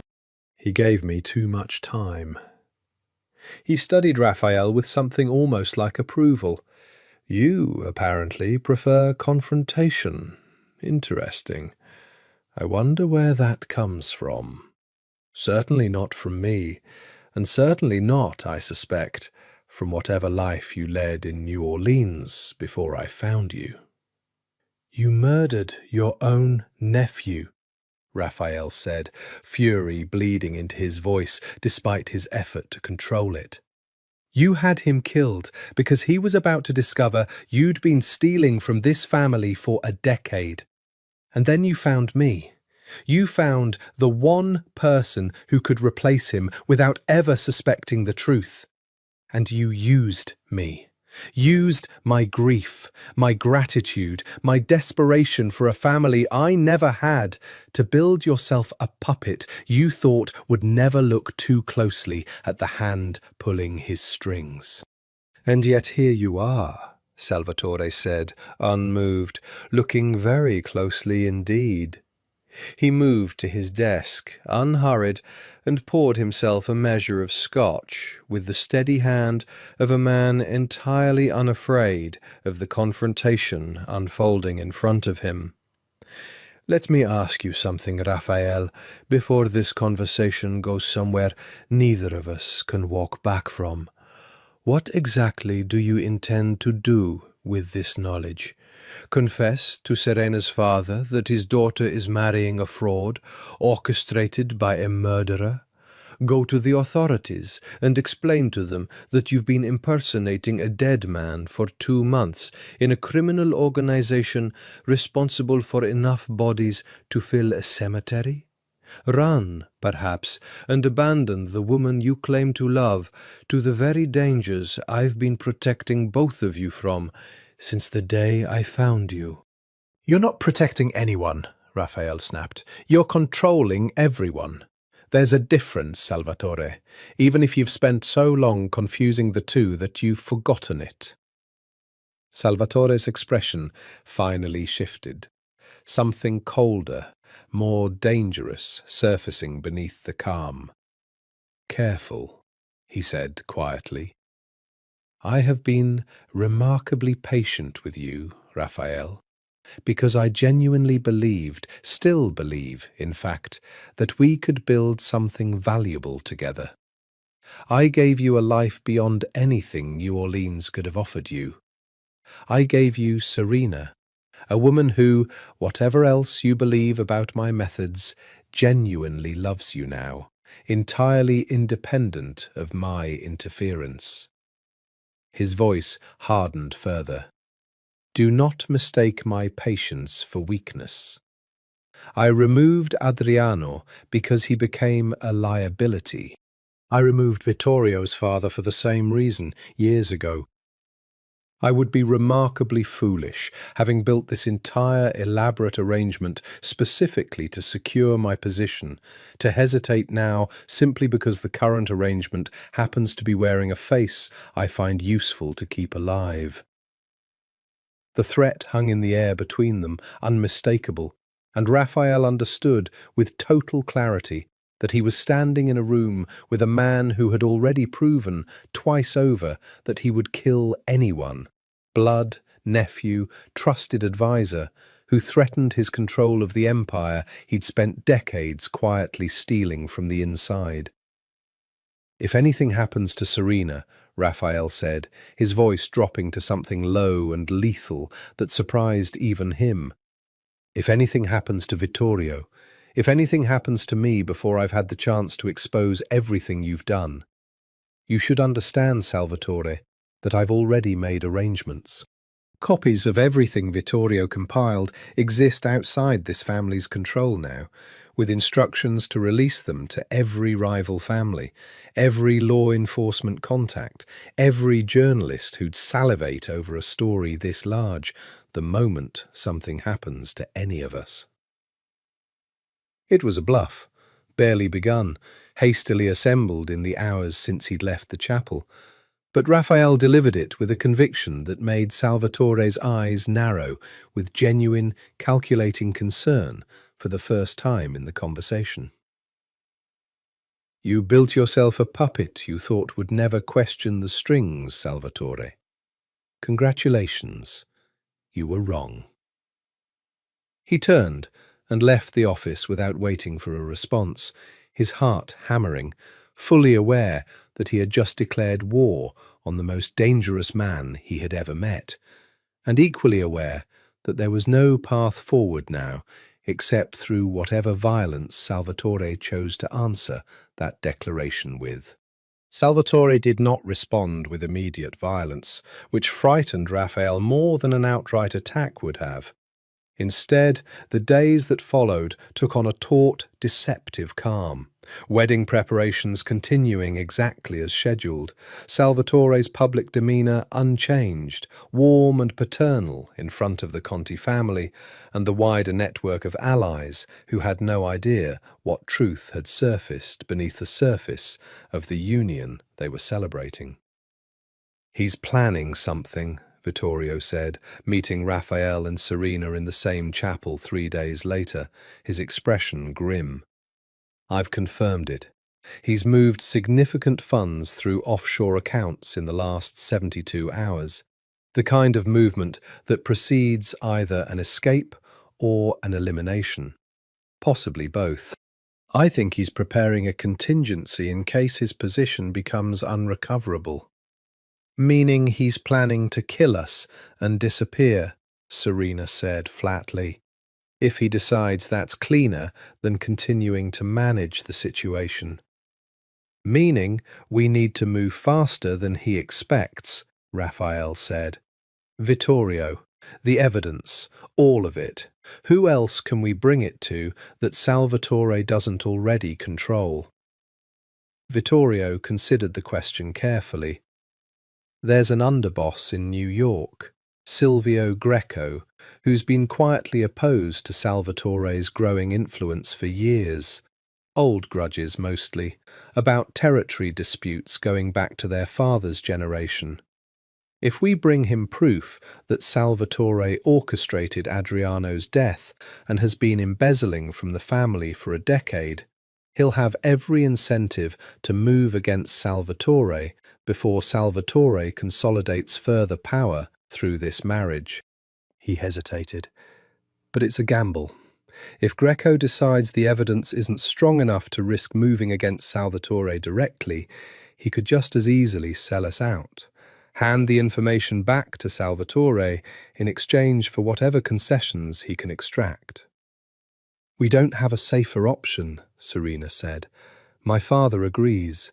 We move now, before Salvatore realizes exactly how much ground we've already covered, or we risk losing the only window we have.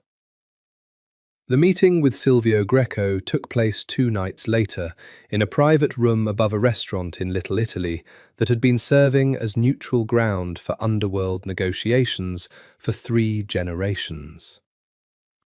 Greco was an old man, sharp-eyed despite his age, and he listened to Vittorio's presentation of evidence, the financial records, the payment to Corrado's sister, the pattern connecting Vittorio's father's death to Adriano's, with the careful, unhurried attention of a man who had survived decades in this world, precisely by never moving too quickly on anything. This is compelling, Greco said finally, setting down the folder. But compelling isn't the same as actionable. Salvatore de Rossi has built alliances across 3 continents over 30 years. Moving against him on the strength of financial records and circumstantial timing, even records this damning, would require more than evidence. It would require certainty that enough of the old families would back the move, rather than close ranks around a man who's controlled this family's finances for 3 decades. What would give you that certainty? Raphael asked. Greco studied him for a long moment. A confession, he said, recorded, unambiguous, from Salvatore himself. Financial records can be disputed, contextualized, explained away by a man skilled enough at manipulation. A confession cannot. He paused. You'd need to get him to admit it directly, and you'd need to capture it in a way that couldn't be dismissed as coerced or fabricated. Difficult, certainly, with a man as careful as Salvatore has proven himself to be, but not impossible. Particularly, Greco added, something calculating entering his expression, if he believes he's already won and has no reason left to be careful. The plan that emerged from that meeting was dangerous in a way that made Serena's stomach clench every time she thought about it in the days that followed. Raphael would return to Salvatore, apparently chastened, apparently willing to fall back into line, to convince his uncle that the confrontation in the office had been fear-talking rather than genuine defiance. That Raphael understood, ultimately, that he had nowhere else to go, and no choice but to continue playing the role Salvatore had built for him. And somewhere in that performance, wearing a wire that Vittorio had sourced through contacts neither Raphael nor Serena asked too many questions about, Raphael would need to get Salvatore to say, clearly and unambiguously, exactly what he had done. A confession extracted not through threat, but through the particular vanity of a man who had spent 30 years believing himself untouchable, and who might, if handled correctly, be convinced to gloat about his own brilliance one final time. "It's too dangerous," Serena said the night before Raphael was scheduled to return to the Palermo office. "If he suspects anything, if the wire is discovered, if he decides the risk of keeping you alive outweighs whatever use you still have—" "I know," Raphael said quietly, pulling her close, "but it's the only path that ends with all of us still breathing, and Salvatore actually held accountable instead of just successfully avoided. I'm not doing this recklessly, Serena. I'm doing this because it's the only way any of us gets to have a real future, instead of just surviving in the shadow of what he's capable of."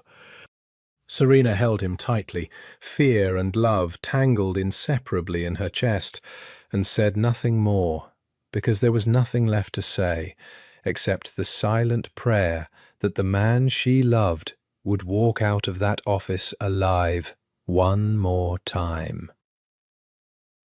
Raphael returned to Salvatore's Palermo office 2 days later, dressed carefully, the wire taped beneath his shirt, exactly where Vittorio's contact had instructed, his heart hammering so hard he was certain, irrationally, that Salvatore would somehow hear it the moment he walked through the door.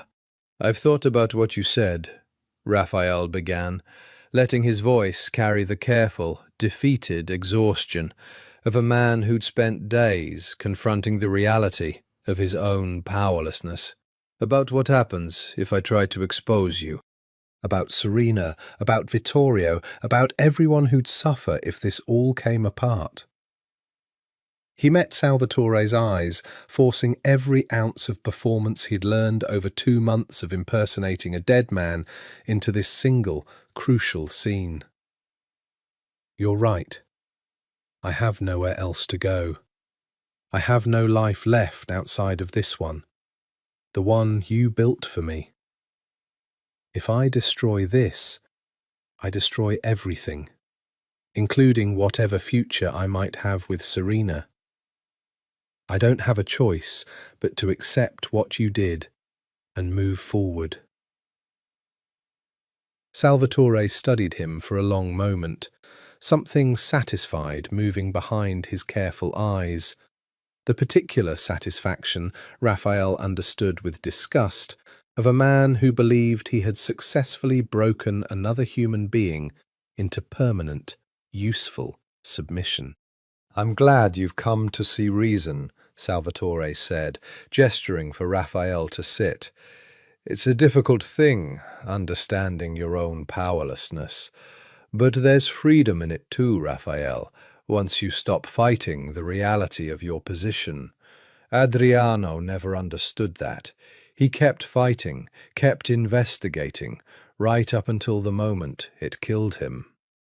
"Did he know?" Raphael asked, letting genuine grief bleed into his voice, grief that wasn't entirely performance, grief for a brother he'd never met, but had come over 2 months to feel connected to, regardless.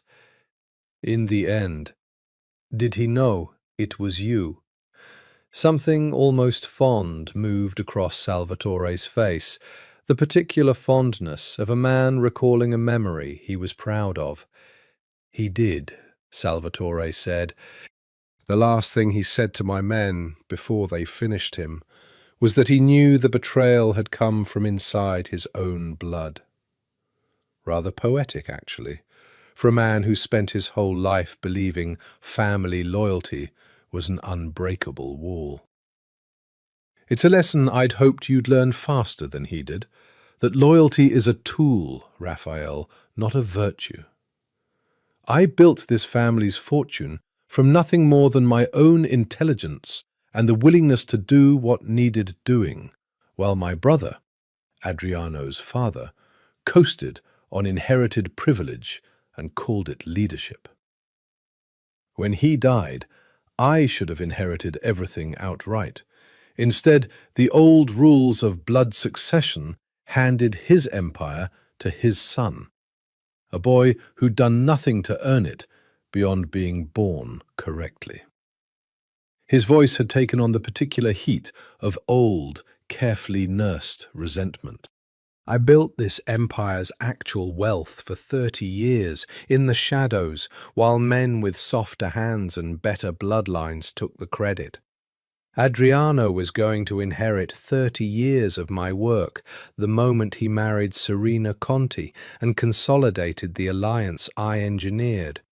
I decided, quite reasonably, that 30 years of labour deserved better compensation than watching someone else claim the throne I'd actually built." "So you killed him," Raphael said quietly, "and replaced him with someone easier to control." "I killed him," Salvatore confirmed, without a trace of remorse. "And I found you, the one contingency I'd kept in reserve for exactly this eventuality, should Adriano ever become too dangerous to manage. It worked better than I dared hope, honestly. You've been remarkably obedient, right up until recently. Grateful, malleable." His eyes sharpened, something colder returning to his expression. "I do hope this newfound reasonableness of yours is genuine, Raphael, and not merely a more sophisticated performance than the one you've already been giving me for 2 months. Because I promise you, if I discover this conversation was anything other than sincere—" The office door burst open before Salvatore could finish the threat, and Vittorio entered first, followed by 4 men Raphael recognized from Silvio Greco's organization, followed finally by Greco himself, moving with the unhurried confidence of a man who had just heard everything he needed to hear through the recording device relayed to a van parked 3 blocks away. Salvatore's face went through a rapid, devastating sequence of emotions. Confusion, comprehension, and finally, as his eyes found Raphael's carefully neutral expression, a cold fury that made the temperature of the room seem to drop several degrees. "You," Salvatore said, his voice low and dangerous. "You've been recording this entire conversation." "Every word," Raphael confirmed, standing, no longer bothering to hide the loathing he'd been suppressing for the entire performance. "Including your confession to murdering your own nephew, and your admission that you'd kill Vittorio's father the same way years earlier for asking the same questions Adriano eventually asked. Silvio Greco has heard everything, Salvatore. So has every ally he's brought with him tonight." Salvatore's hand moved fast toward the drawer of his desk, toward, Raphael understood with sudden, cold clarity, a weapon Salvatore had apparently kept within reach for exactly this kind of contingency. But Greco's men were faster, closing the distance and pinning Salvatore's arm to the desk before the drawer had even fully opened. "It's over, Salvatore," Greco said calmly, stepping forward to survey the man he'd once considered, however grudgingly, an ally. 30 years of loyalty in this world, and you thought none of us would notice you'd been stealing from your own family for a decade, or that you'd murder your own blood to protect that theft. The old families won't stand for this once the recording circulates. You've made yourself untouchable in the worst possible way. No one will trust you enough to protect you now, and everyone will want the credit for finally removing you. Salvatore's eyes found Raphael's across the room, and for just a moment, something almost like respect flickered behind the fury. The particular respect a predator reserves for prey that has, against every expectation, turned out to have teeth of its own. "You were supposed to be the easy one," Salvatore said quietly. "The grateful one. The puppet who'd never question his strings." "You were right about one thing," Raphael said. "I am grateful. Not to you, never to you, but to my brother, for a life I never got to know him in, and to Serena, for showing me what it actually means to be seen and loved instead of managed and controlled. You gave me nothing, Salvatore, except a lie and a murder to build it on. Everything real that came out of this, I built that myself, in spite of you, not because of you." The fallout moved faster than anyone anticipated. Within 72 hours, the recording had circulated through every major family across 3 continents, carried by Silvio Greco's network with the particular efficiency of men eager to distance themselves from a scandal before it could implicate them by association. Salvatore de' Rossi, once one of the most powerful and respected patriarchs in the Sicilian underworld, found his allies evaporating with brutal speed.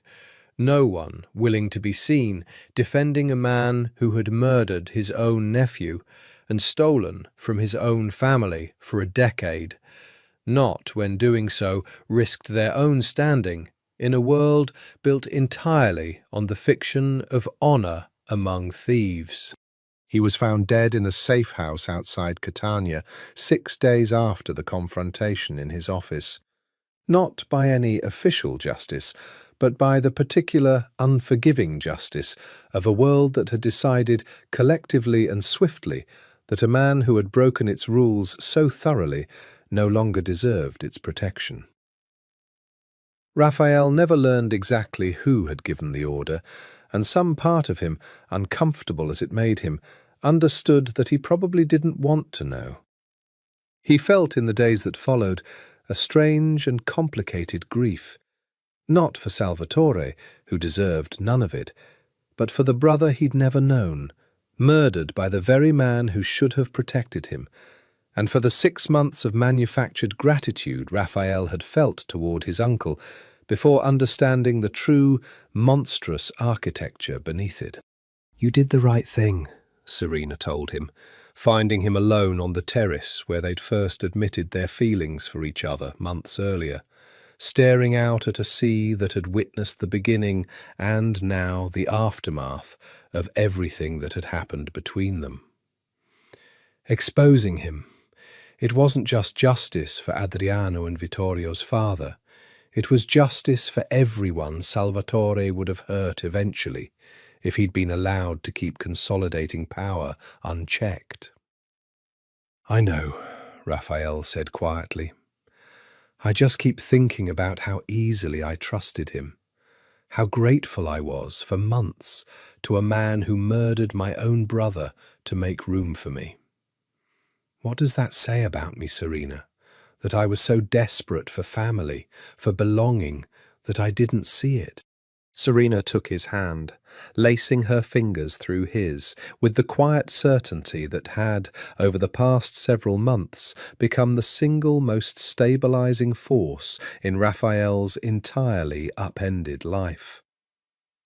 "It says you're human," she said. "It says you wanted, desperately and understandably, for the terrifying new world you'd been thrown into to make some kind of sense, to have someone in it who was actually on your side. Salvatore exploited that. That's not a flaw in you, Raphael. That's a testament to how skilled a manipulator he was, and how much you'd already lost before you ever had the chance to protect yourself against him." Vittorio joined them a few minutes later, looking older than his 33 years, carrying the particular exhaustion of a man who had spent 6 years quietly grieving a father's murder and had finally, this week, seen some measure of justice served. Cold comfort, but comfort nonetheless. "The family council convened this morning," he said, "with Salvatore gone and no direct De Rossi heir except you, Raphael. They've asked for a decision. You could claim the position formally, Adriano's identity, the marriage to Serena, full control of the De Rossi holdings, the alliance with the Conti family intact. Or," he paused, choosing his words carefully, "you could walk away, reveal the truth publicly, accept whatever legal consequences come from months of impersonation, and let the family's assets be distributed according to whatever succession plan the council decides makes sense without a De Rossi heir at all." Raphael looked at Serena, searching her expression for some guidance, though he already suspected, from the steady calm in her eyes, that she had anticipated this question and made her peace with whatever answer he chose. "What do you want?" he asked her quietly, truthfully. "Not what you think you should want, not what your father would want for the alliance. What do you want, Serena?" She considered the question for a long moment, watching the sea move slow and silver toward the horizon, the same sea that had witnessed every pivotal moment of the impossible months since Raphael had first walked off that elevator wearing a dead man's face and looking at her like she was the only real thing in an entirely manufactured world. "I want you," she said finally. "Not Adriano. Not the De Rossi Empire, not the alliance, not any of the power or protection that comes with the name. I fell in love with a musician who never asked for any of this, who spent months terrified of losing everything the moment I looked too closely at him. I don't need you to be an heir, Raphael. I just need you to be here, with me, however that ends up looking once all the dust settles." Raphael felt something in his chest loosen, the particular relief of a man who had spent months bracing for an impossible choice, only to discover the woman he loved had already made the choice simple. By refusing to ask him to sacrifice himself for a name and a fortune that had never actually belonged to him in the first place.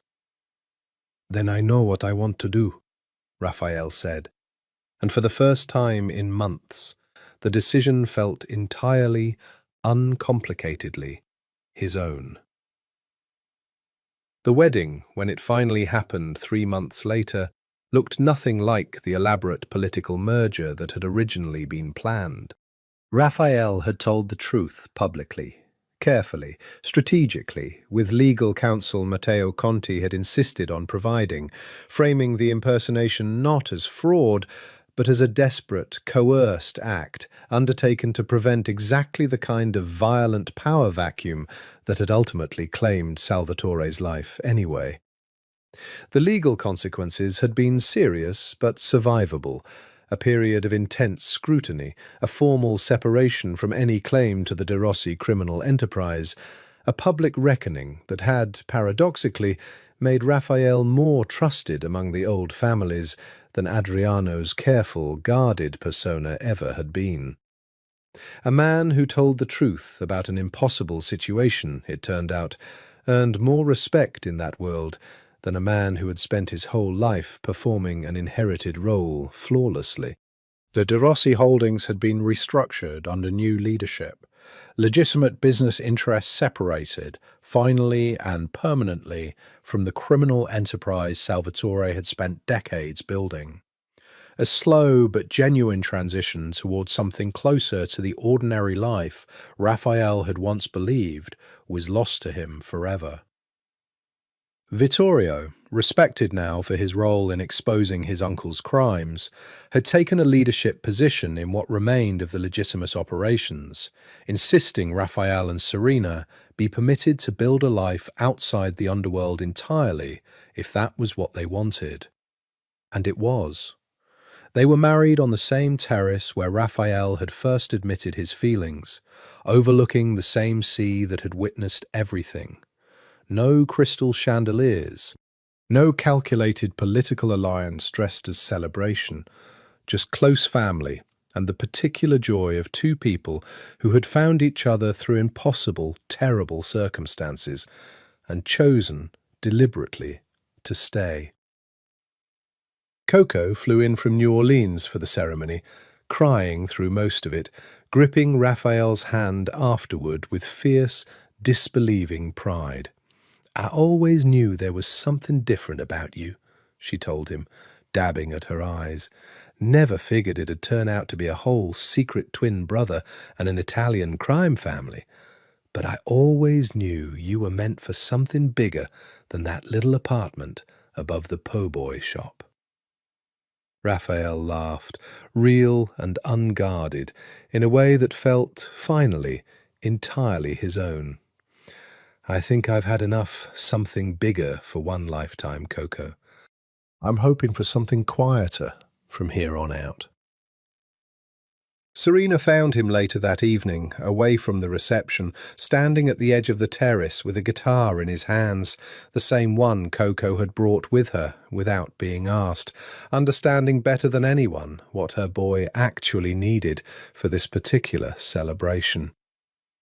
"Play something," Serena said, echoing the words she'd spoken to him in the music room months earlier, back when the truth between them had still been a wound instead of a foundation.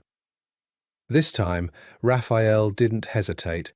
He played something slow and unpolished, a little imperfect, entirely his own. No performance in it at all, nothing borrowed from a brother he'd never met, or a role he'd never asked to play. Just Raphael Marchetti, a musician from New Orleans who had somehow, against every impossible odd, found his way to a life more real than the one he'd left behind, sitting on a terrace, overlooking the Ionian Sea, with the woman he loved, watching him with an expression that held no guardedness at all anymore, only the particular, unguarded joy of someone who had finally, after a lifetime of careful distance, allowed herself to be fully seen and fully loved in return. "I love you," she said when the song ended, sitting down beside him, resting her head against his shoulder as the last of the sunset burned gold and rose across the water. Not Adriana, not the heir, not the name, not any of the things this world tried to force you into being. You, just you, exactly as you are. Raphael set the guitar aside and pulled her close, feeling the particular, hard-won peace of a man who had walked through an impossible fire and come out the other side with everything that actually mattered still intact. "I love you too," he said quietly, and for the first time since Salvatore walked into that bar in New Orleans, I finally feel like the life I'm living is actually mine.